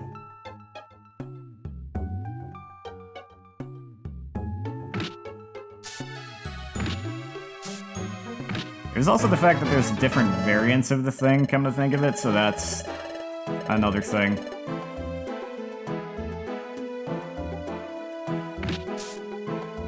Because I had it a year ago.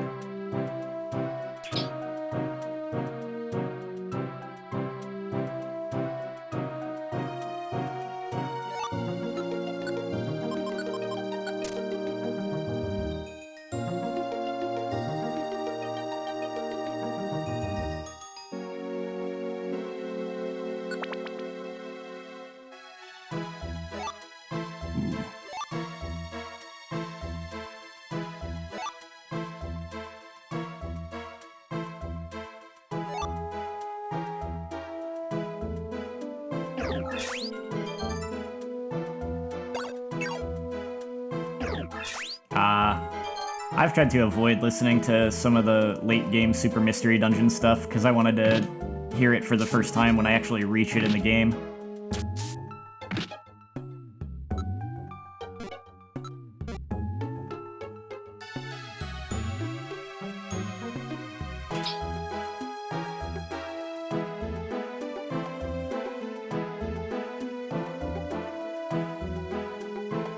I remember I did that with Kingdom Hearts too, because I actually, fun fact, I owned physically the soundtrack to Dream Drop Distance before the game itself even came out in the US, if I remember right. But I just, like, refrained from listening to it until I could play the game.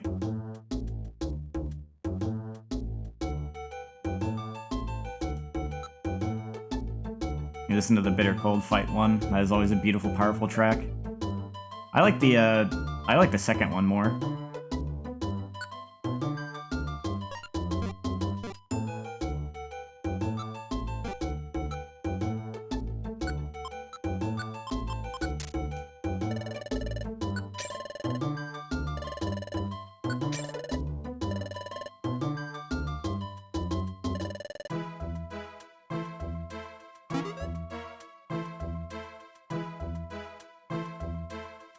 You have a few remixes of Vast Ice Mountain Peak. Have you ever seen a channel called the Guitar Hero or something. I think it's spelled weird. Like, it might be like Guitah Heroe, maybe? I might be remembering that wrong. It has the abbreviation TGH. I think they're just a speedrunner these days, but if you look farther back on their channel, they have like a bunch of remixes of Rescue Team and Explorers of Sky music.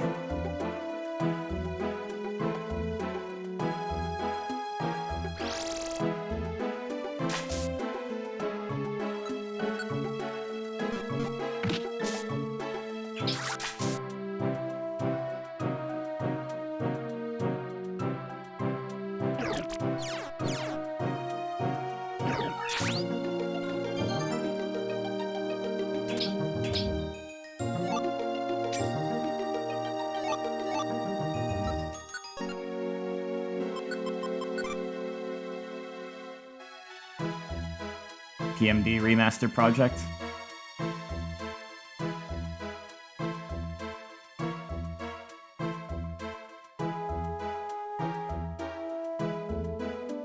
I'm surprised I haven't heard of that channel.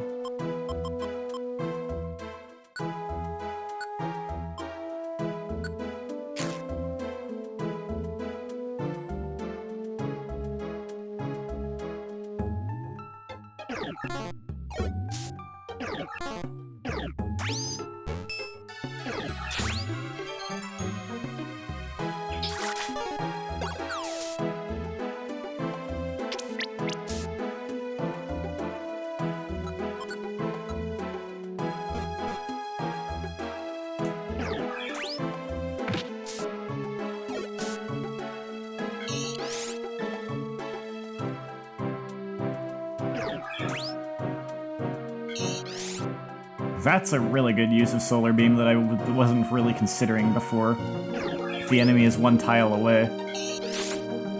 Of course, that could backfire on me if they have a ranged move.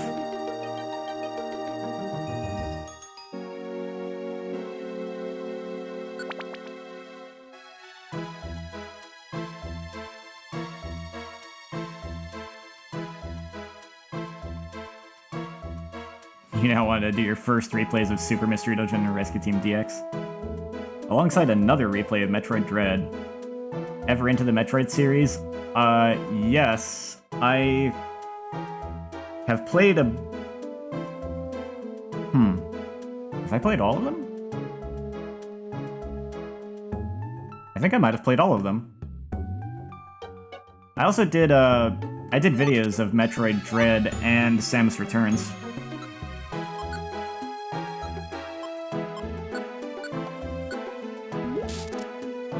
Hard mode, specifically.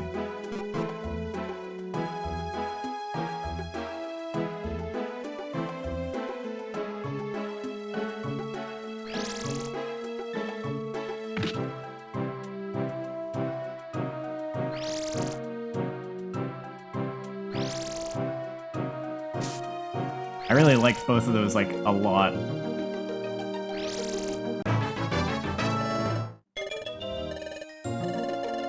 I remember being really glad I did the Samus Returns videos too, because I actually saw a couple people comments who, like, had not played it, and seeing it for the first time, they realized, like, kind of how much stuff in Dread came from Samus Returns.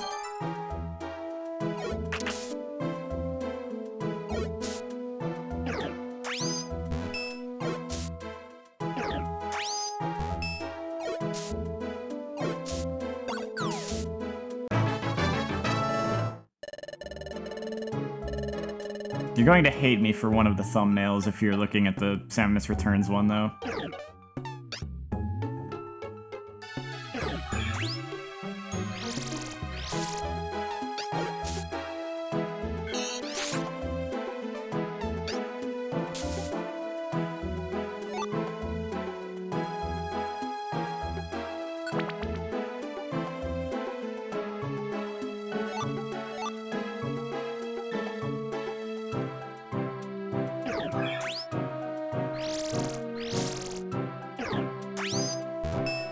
Iron Defense this.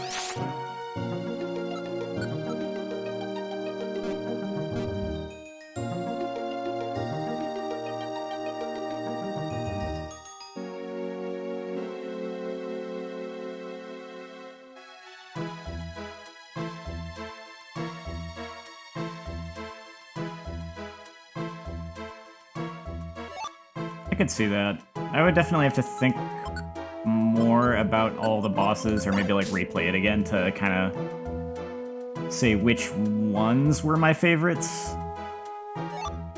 If we were going for like multiple ones, multiple favorites. But if I was gonna just pick one, I would just pick the final boss, because that fight's so good.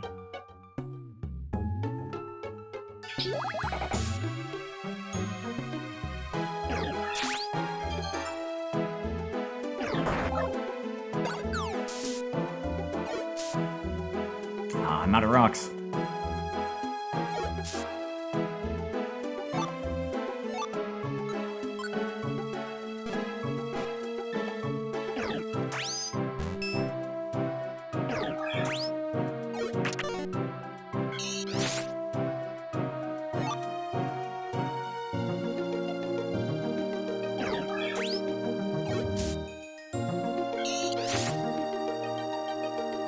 Yeah, it's my favorite boss in the in that game and the series as a whole.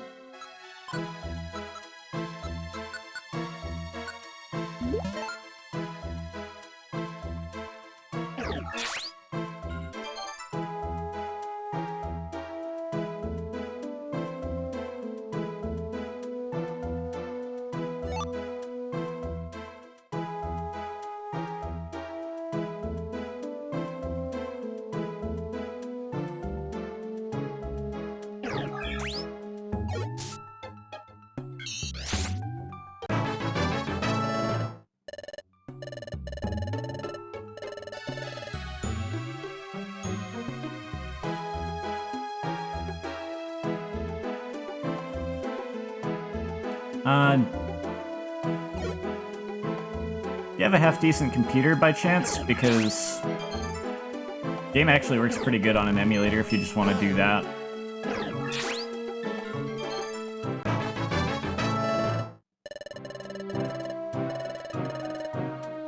In fact, I actually kind of ended up liking the experience better when I replayed it on the emulator, because if you upscale the graphics, they look a lot nicer.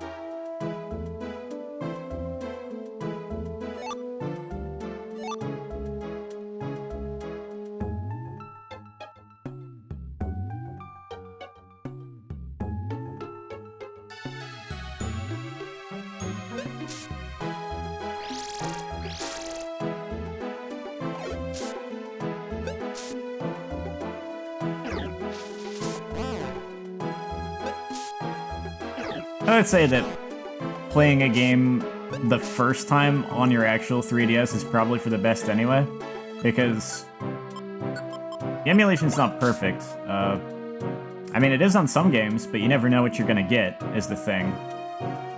Like, I don't think I remember having any issues with Samus Returns, actually. But then I also tried a bit of Professor Layton vs. Phoenix Wright on the emulator, and I encountered a really distracting graphical bug in that one, like, really early on, if I remember right. It's like, if you play it on the actual 3DS first, at least that way you know that you're getting the intended experience with no weird graphical hiccups.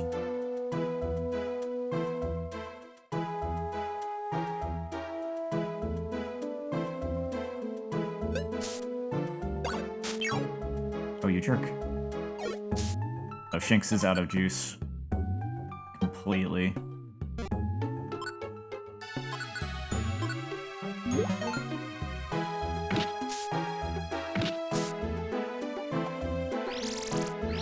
You'll risk it. Huh?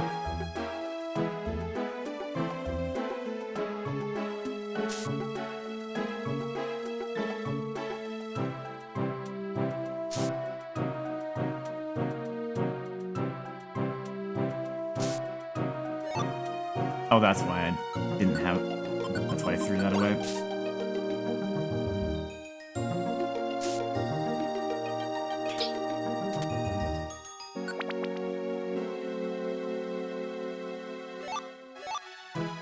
Yeah, I don't think I got what you meant when you said you'll risk it.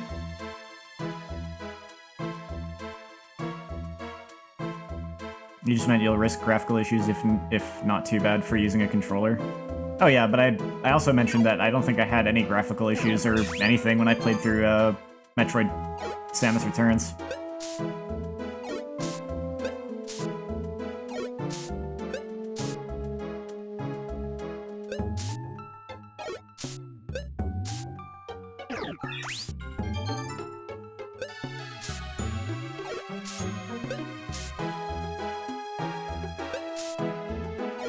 Very much did when I dipped my toe into Phoenix Wright versus Professor Layton.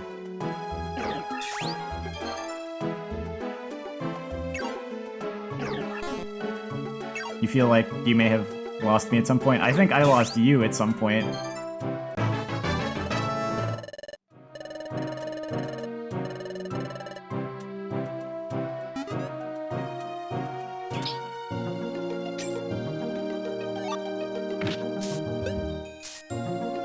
Regardless, emulating Samus Returns should work pretty well.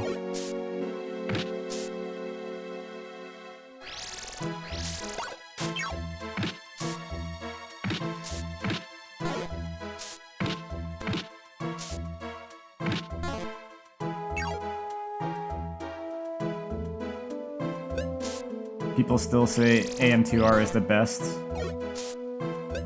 Oh, the best version of Metroid 2?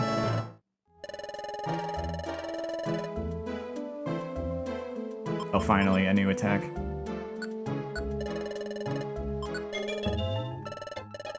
I could see that. At least as far as personal preference. They are very different. You want the counter parry for the 3DS? You want the counter parry in the 3DS graphics on Metroids? Yeah.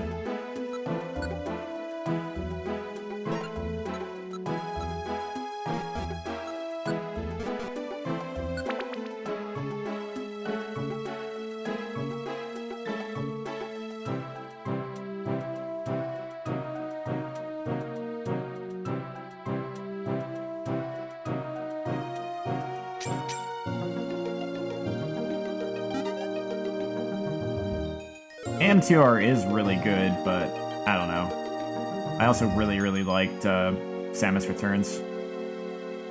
They're kind of different games, really. Because AM2R is more like a Metroid Zero Mission approach to Metroid 2, whereas Samus Returns is a total like reimagining that's kind of its own thing.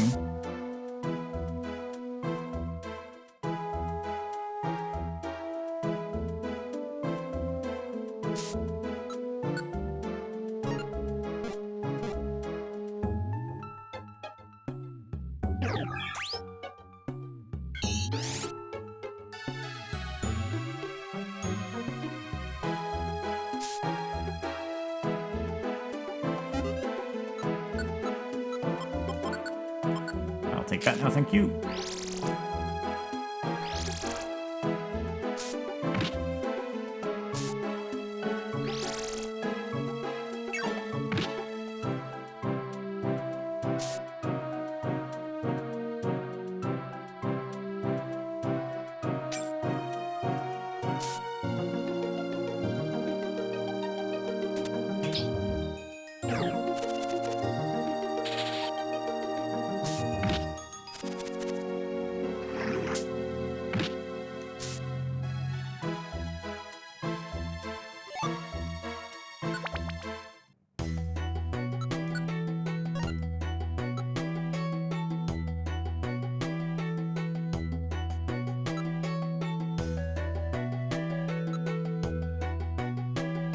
How much experience do I have left to go?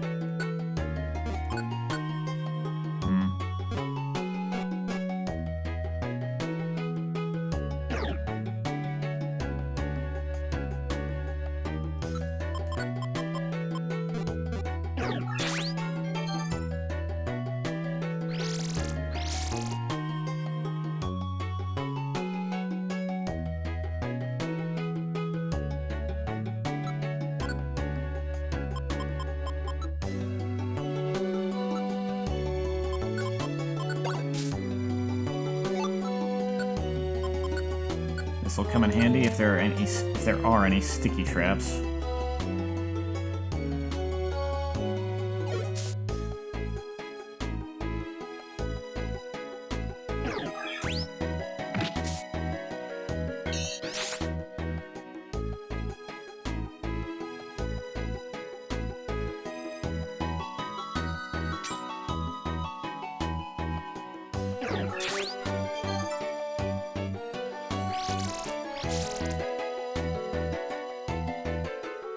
I might give that Joy Seed to Shinx next time he gains a level.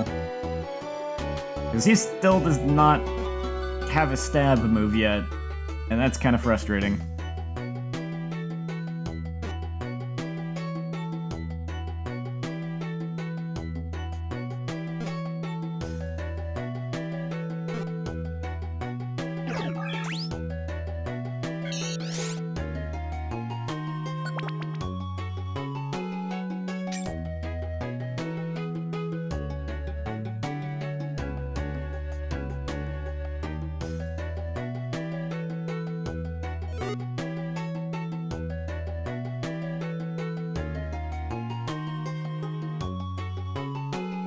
Did you ever play Dread mode in Metroid Dread?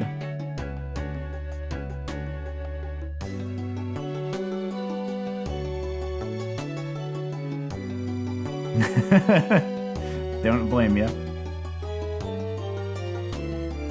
I dipped my toe into it for fun, but I didn't actually commit to like a full playthrough. Oh, you haven't finished it yet? Okay.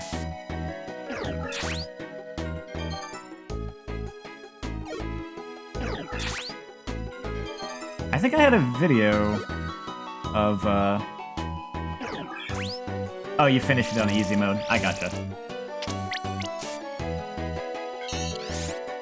I think I had a video of, me playing Dread mode, but... You know what? I think that was a video without any commentary. Yeah, now I think I remember that. I think that was, Yeah, that was why. I recorded a bit of Dread mode, actually, as, like... as B-roll footage. I was gonna have it in the background in just a video where I was talking about stuff, but then I ended up using something else. So then I just posted the what I had recorded of Dread mode to my alternate channel, since it didn't have any commentary.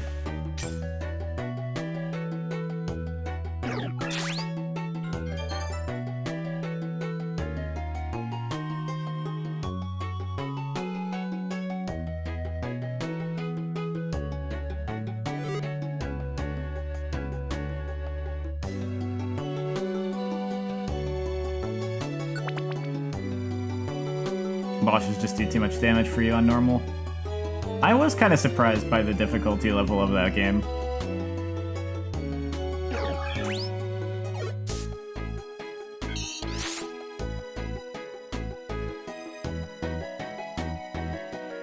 I did my videos of it back before they even had an easy mode.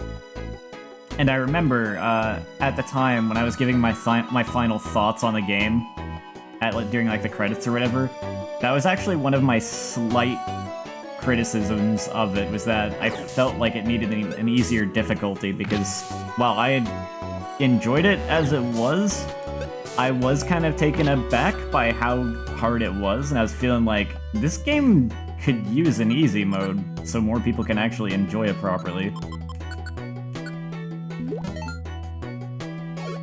And then, funnily enough, it happened. I dated my own videos.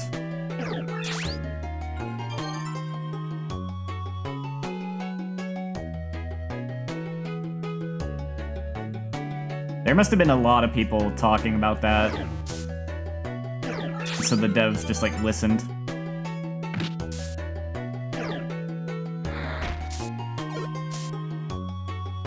The Shine Spark puzzles go so crazy. I really liked them. I honestly found them... They were challenging, but I also kind of found them less frustrating than some of the ones in, like, other games. I did not enjoy one of the particular ones in Zero Mission in particular. I kind of don't remember the ones in Fusion too well because it's been so long since I played that.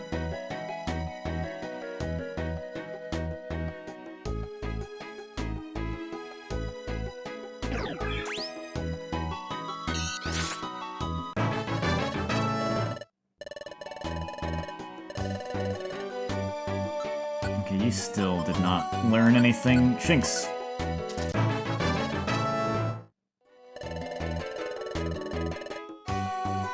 There we go. That Joy Seed came in clutch.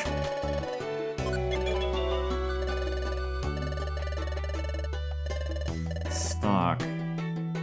Charge run stock.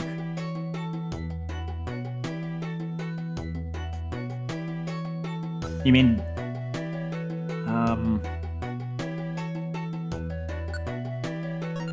I think that's... If we're thinking of the same thing, I think you just press down, you just crouch.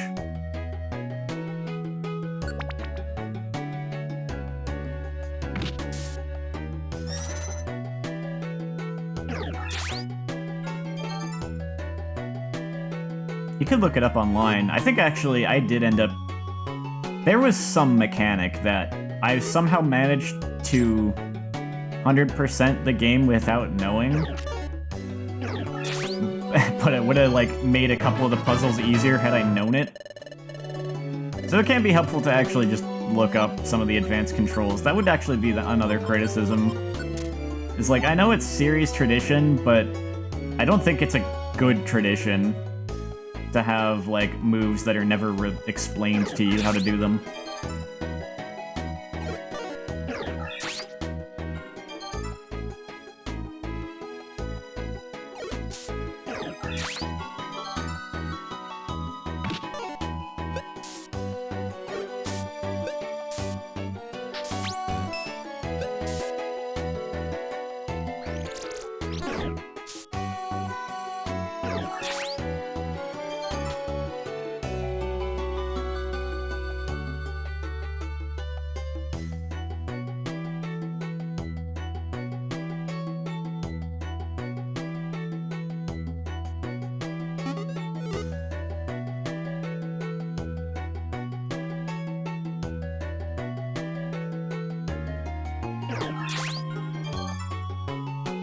I'm not sure offhand from... I can't really think of it off the top of my head. But you could always just look it up, like, because that would make it a lot easier if you actually knew what the button you're supposed to press is.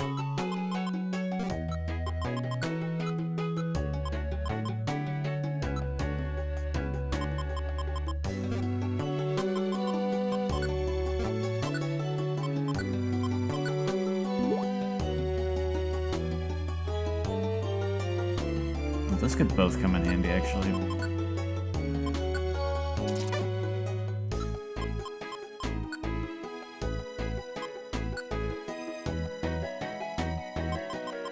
Just can't act that fast. That's fair.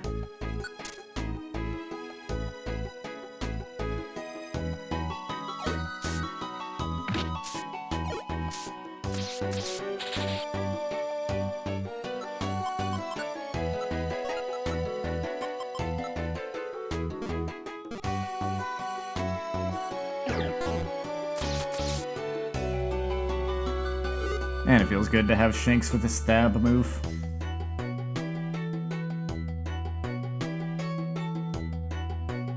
I mean, yeah, everyone's just got their own physical limitations on that kind of stuff.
That's funny, because I have, like, no problem getting through all the dread stuff, but I never figured out that stupid chair attack. That stupid chair attack.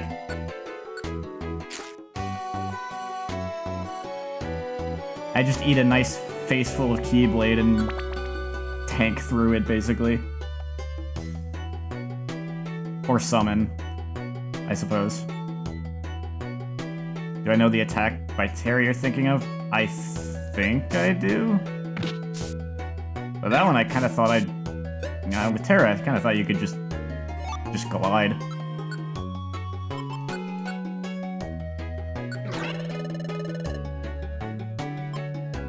Well, shoot, I used that Ginseng on Absorb thinking I wouldn't get Giga Drain. Might regret this, but I suppose I could replace Pound.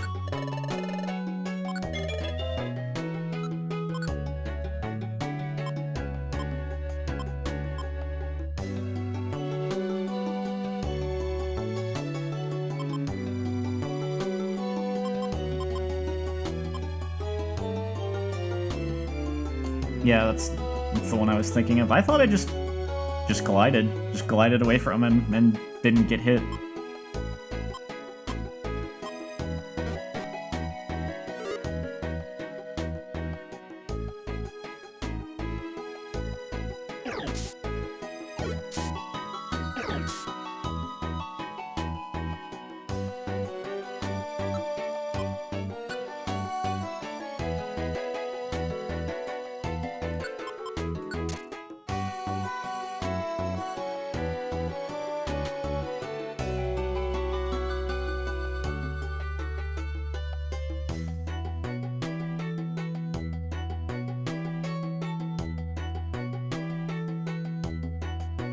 Oh yeah, I know what you meant.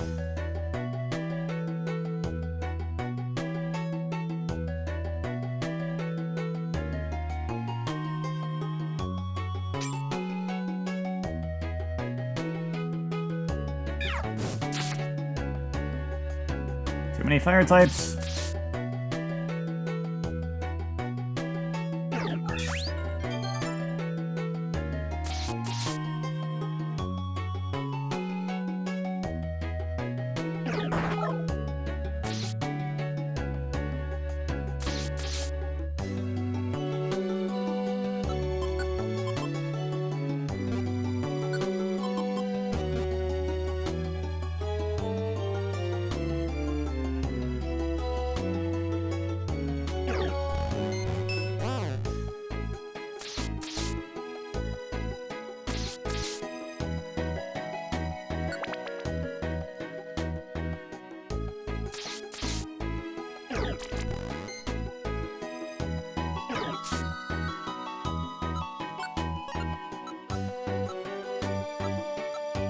Okay, got a good stock of items, so that's good. I wonder if I should just take these stairs.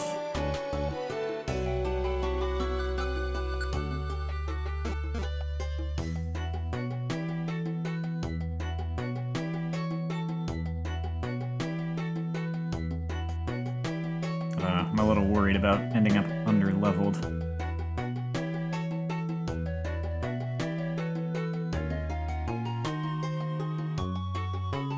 Kecleon.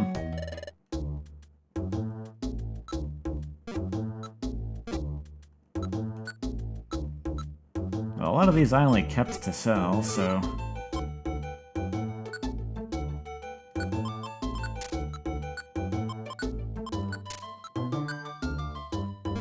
Wait.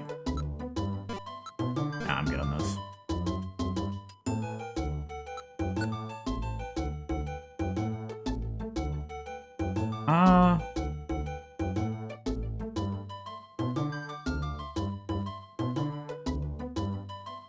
Not in particular that I know for sure. I do know that I did have a tendency to take... Back in the day, I used to take Pikachu as my partner a lot, though. Which is probably not good for Groudon. Pikachu, it can be just a very good character in general, though, because, you know, Thunder Wave. Paralysis is really good. Is agility still busted? It should be. I've never actually played through that game as Trico, though.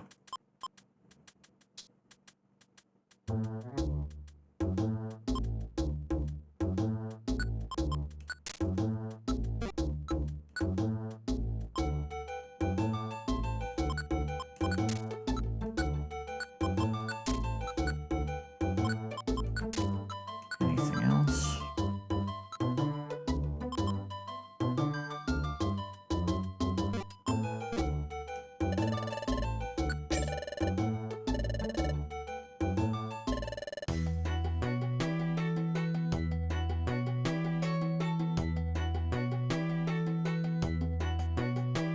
Trico's a rough start because you have Skarmory and the 3 legendary birds. That's true.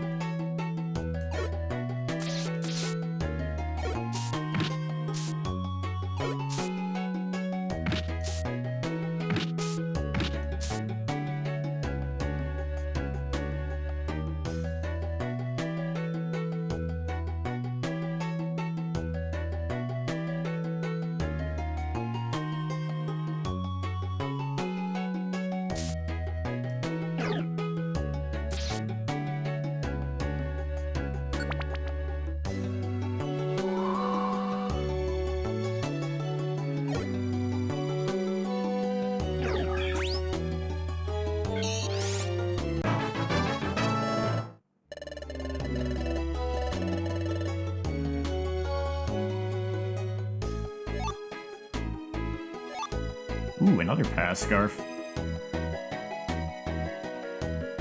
Wonder how much that sells for.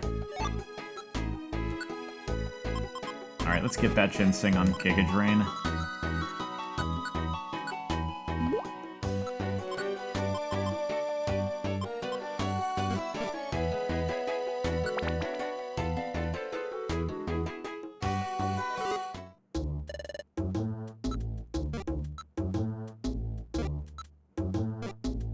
Well, there's a Joy Seed. I sure cannot afford that.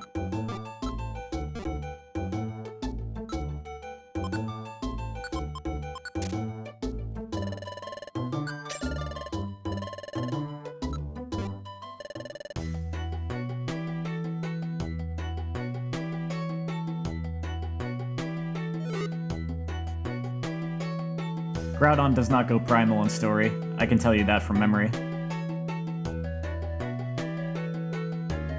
He does have I can also tell you he does have precipice blades, and it hurts.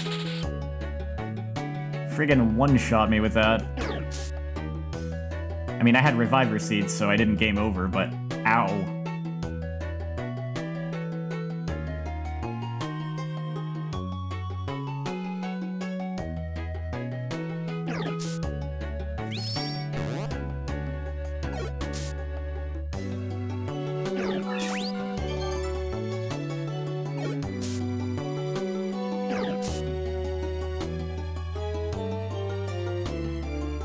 Yeah, but I wasn't a grass type.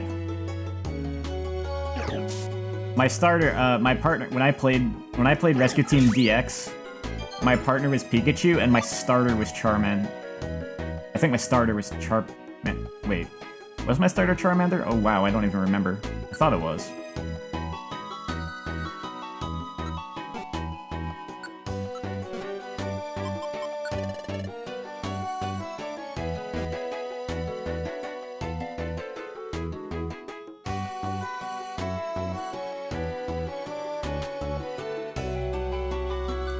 And now I have to look out of curiosity because I still have like video footage of that.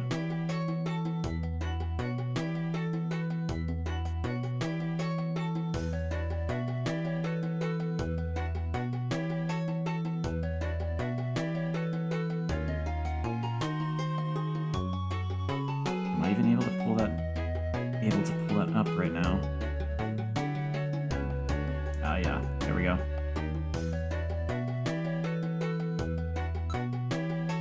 Okay, yep, sure enough, I was a Charmander with a Pikachu partner. Been a while.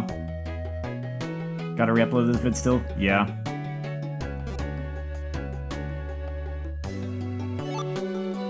Will I eventually stream Super Mystery Dungeon? I can only give a maybe.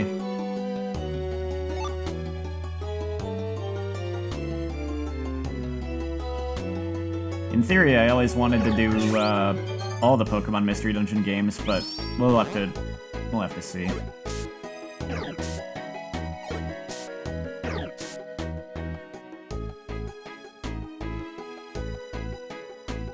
Unknown. Didn't expect to see you here.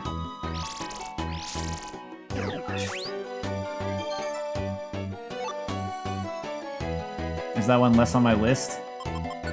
No, I just don't... I don't make promises anymore because of how much I have, just not done games I've wanted to do or, like, had to stop doing videos or streams at one point or another.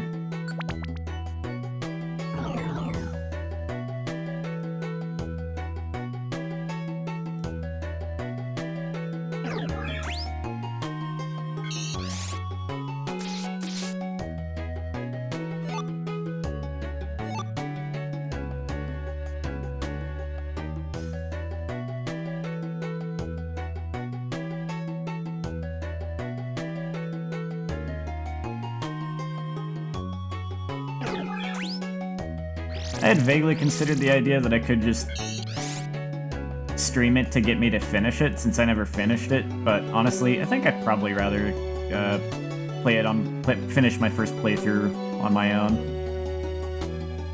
Plus, yeah, like, honestly, if I was gonna stream it, I would want to just start over, probably. You are taking so little damage. That's very concerning. If I was gonna stream it, I'd probably want to stream the whole story, and I feel like when I get back to it, I'd rather just... Oh, did I not hold on to that? When I get back to it, I'd rather just resume the playthrough I have, since I think I was, like, about halfway through the story, judging from what was happening in the plot.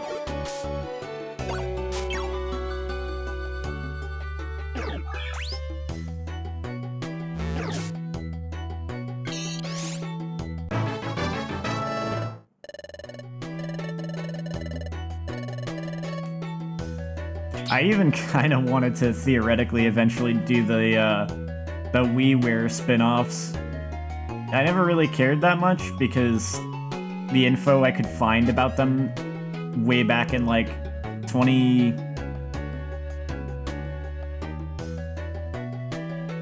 either 2012 or 2013 was when I looked into those ones. And the info I could find didn't make them sound particularly interesting. But these days, there is actually a fan translation, so hey, I might as well actually see what it's about firsthand.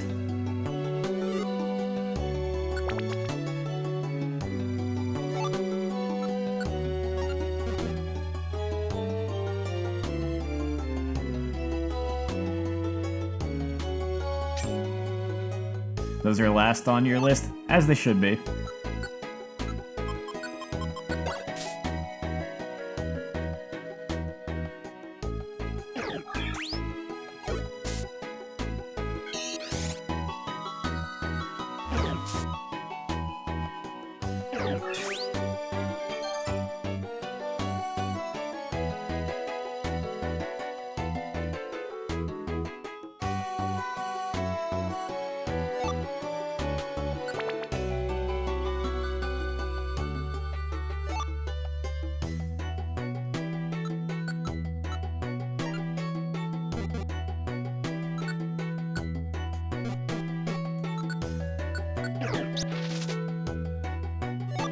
Wow, there was not a lot of items on this floor.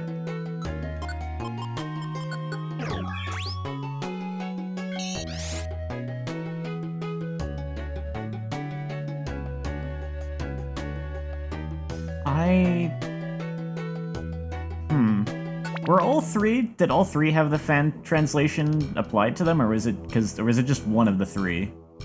For some reason I thought it was only one of the three, but that doesn't exactly make sense.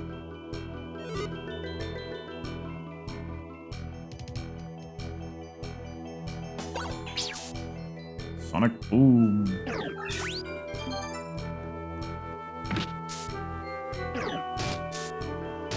Oh, that's bad. You need to die. Never heard of a fan translation, tell me?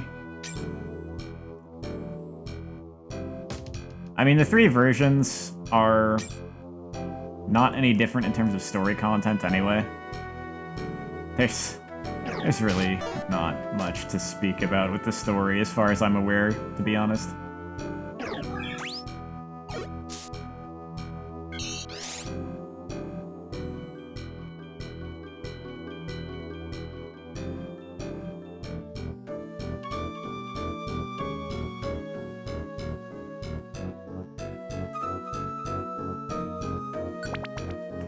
If I remember right, they have, like, the way it worked was that the versions had identical story, but different dungeons, and different Pokemon, of course. And not like Time and Darkness, where, like, it's mostly the same Pokemon, but a few exclusive. I think it's just, like, almost entirely different Pokemon lineups. Oh, it's sunny weather. Oops.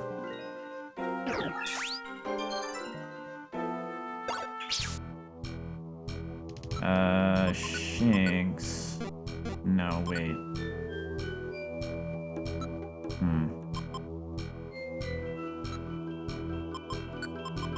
Linker Seed.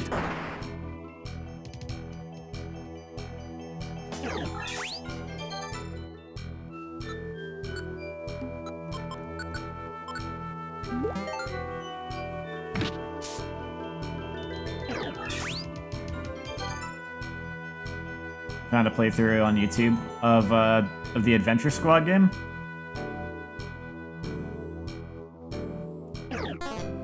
Man.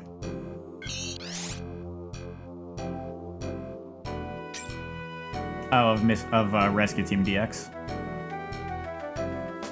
Torchic and Psyduck.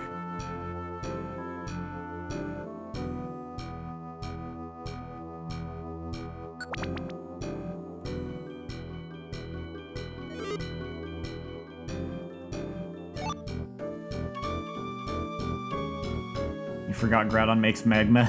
Yeah! Yeah, the Rescue Team DX fight is something else.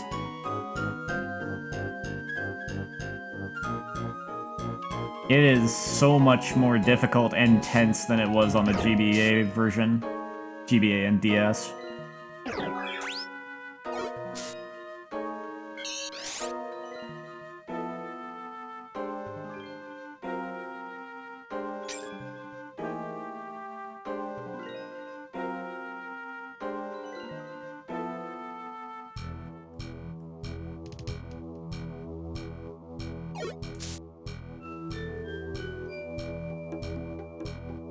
Oh yeah, that was the one nice thing about me being Charmander, was I was not getting burned. Still wasn't very great to get, like, completely one-shot by Precipice Blades, though. Oh, that Shinx. Okay, I really need to give you an elixir.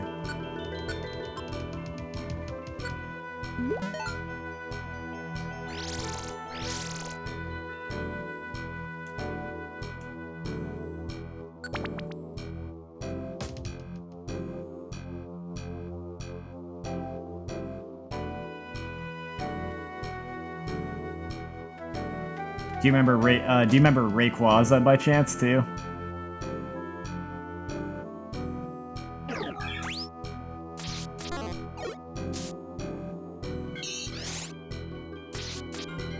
Rayquaza has kind of a similar thing. Instead of magma, it's just wind. It doesn't hurt you or burn you or do anything like that, but it does scatter you all over the frickin' room. Also, he has a hyper beam that is big, and I think it's an area of effect attack instead of single target. If I remember right.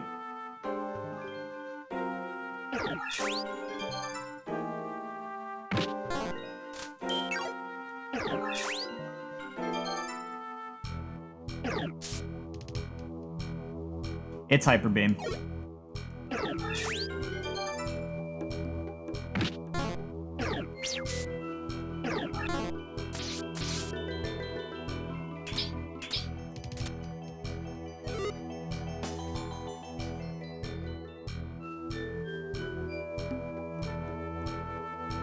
Funny that you can even survive it at all, considering in the following cutscene he then uses it on the freaking meteor.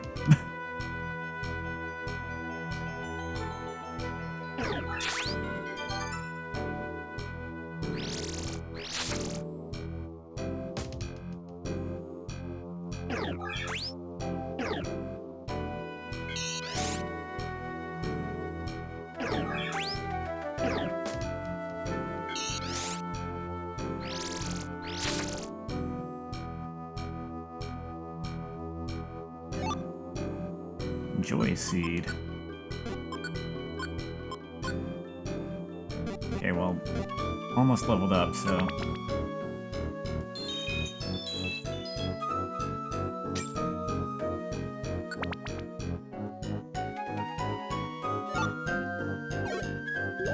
Oh shoot, that's bad.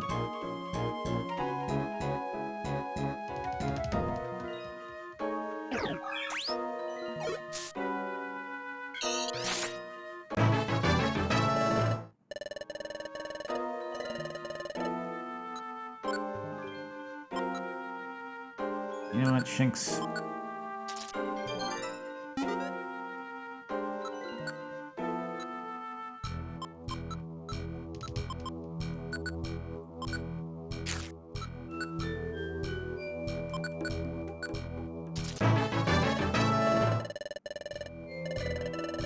Definitely starting to... Oh, cool. We're definitely starting to get under-leveled here. A little worried about that Heracross. Oh boy, I don't want to deal with that. I do not like this either.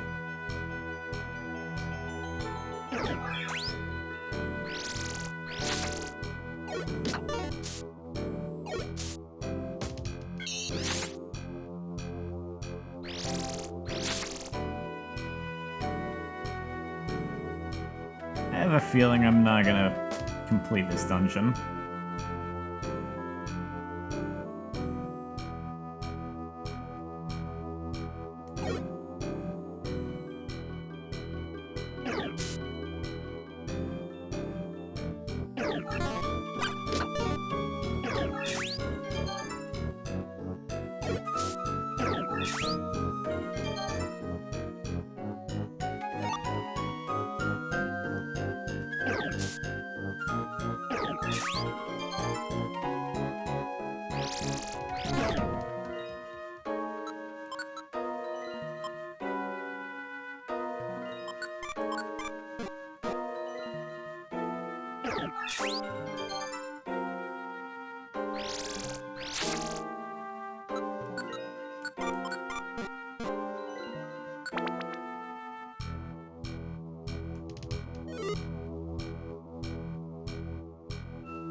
You see it? The Hyper Beam?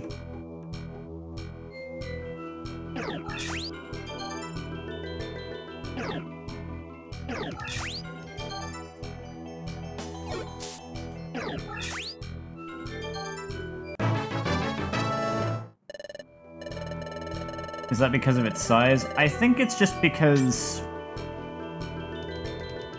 I think it's just for, like, effect of it being, like, a mythical Pokemon and the whole, like, story thing. Like, you see it unleash that from miles away against a freaking meteorite. You figure it's gotta be a bigger Hyper Beam than the standard one. They really seem to just be into... Oh no, I missed. They seem to be into doing that with Rescue Team DX, of just making the legendaries a lot more powerful and cool and intimidating than they normally are. Which, though, is kind of how they actually should be.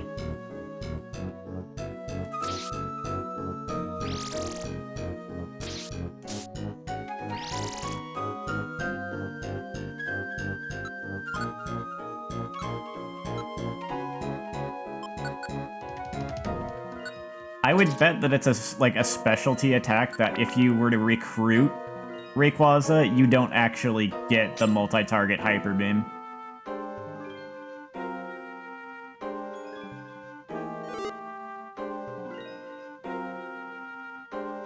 Imagine Primal Dialga and EOS DX. Yup.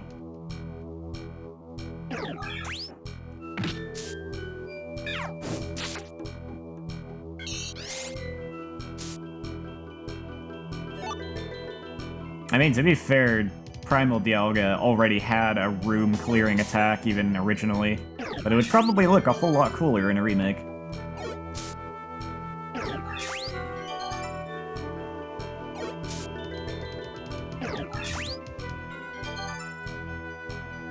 I think the big thing would just be the fact that a remake Dialga would probably be immune to Sleep Seeds and whatnot.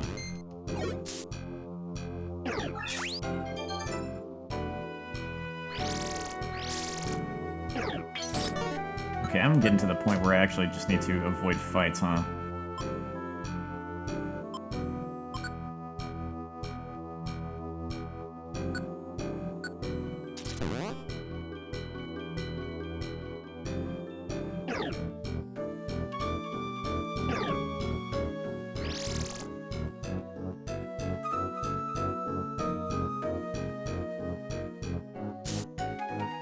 Do I have a heal seed? Oh man, I don't, do I? Oh, I do. Okay.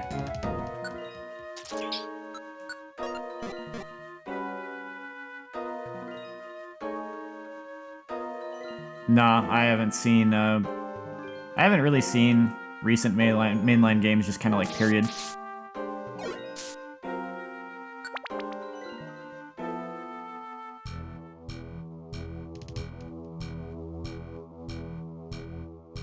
Yeah, I think this run is kind of dead, because I didn't really grind enough.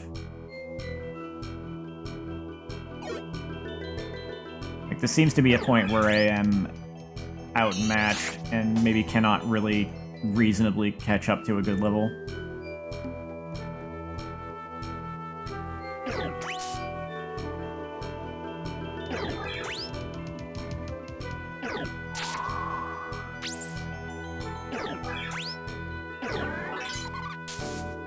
Oh, I'm dead.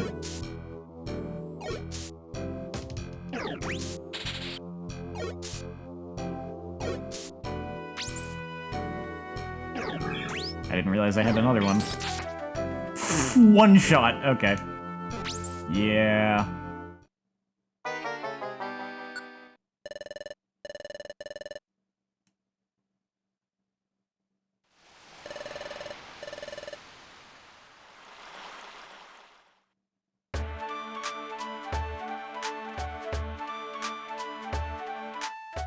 Just save state. I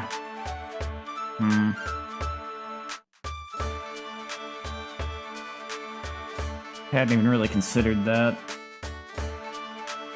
I guess I could.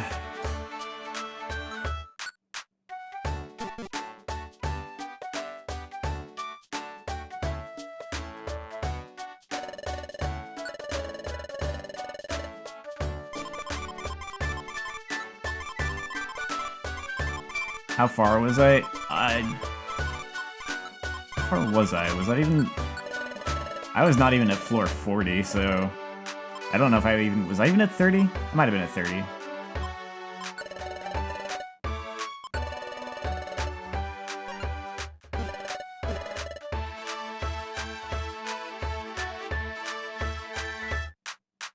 I don't know if it's really worth it. I don't know if there's... I'm not even really expecting anything to be at the end of that dungeon, you know what I mean?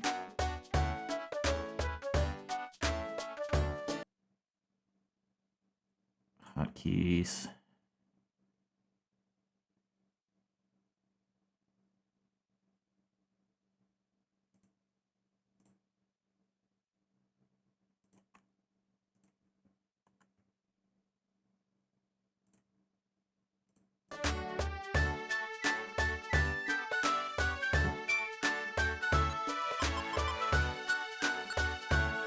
If you want. I don't know if there actually even would be.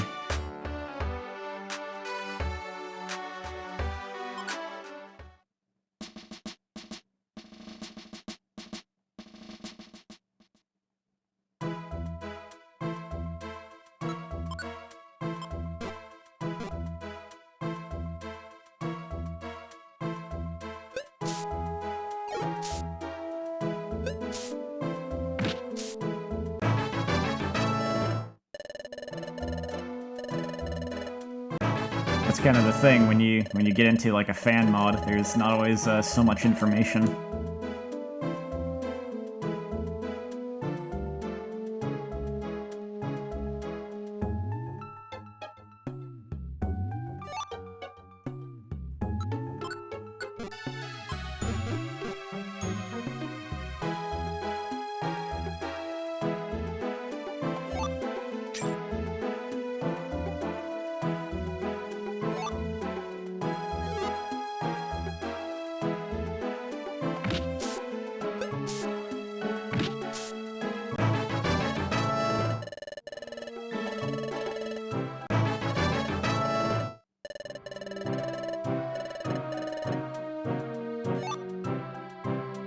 Well, just tell me if there's actually anything at the end or not, to start with.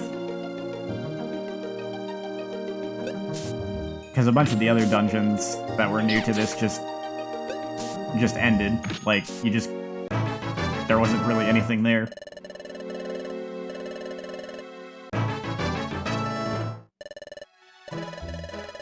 "99th floor. Oh, is that it? Just the golden mask? Wonder Gummy. It's just a treasure room.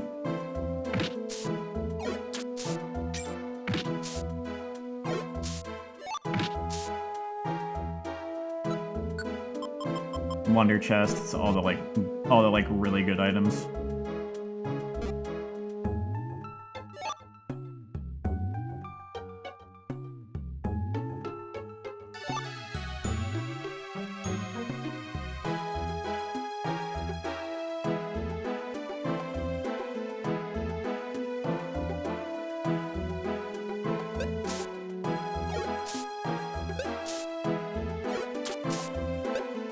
So basically, it's just a pretty standard one of those like rooms with a bunch of boxes in it that they have really good items.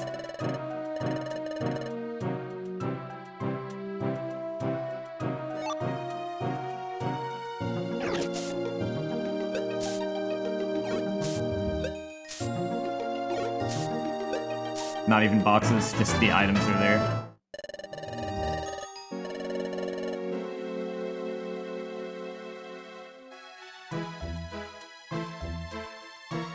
Yeah, I think I'm good on that one, honestly. I wouldn't even have a use for those items, because I'm not going to keep playing after that. You're not going to be able to post the link. It's fine. I'm good on that one.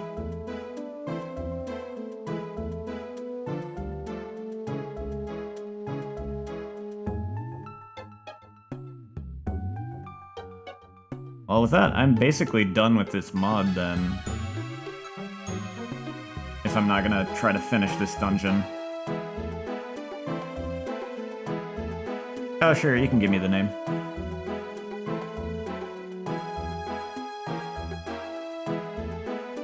PMD, Explorers of the Spirit, Completing Memory Lane by Espik, E-S-P-I-K, saying that out loud for people, if anyone's watching this too. Let's see.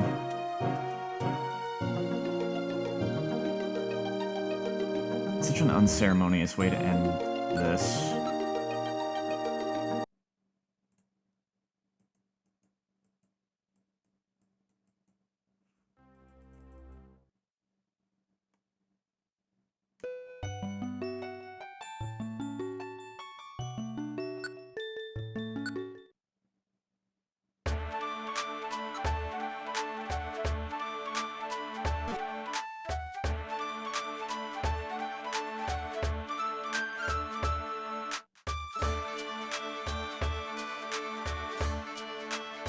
I can't really think of any particularly good way to close this out. I guess I'm gonna, I'm not gonna stop stream yet, but kind of just as per tradition, I'm gonna bring up this screen and let that kind of end of the, let this be the end of the YouTube VOD, because I am basically done with that mod. Kind of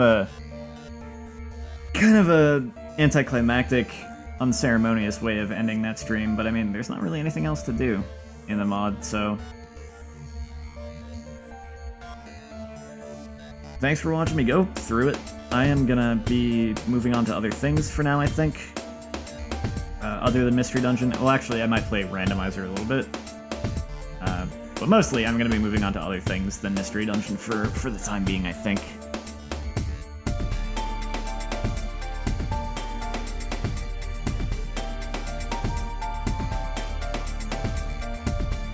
Oh, the guy EZPIK apparently primarily designed Memory Lane. That's neat. So he did a video of it himself too.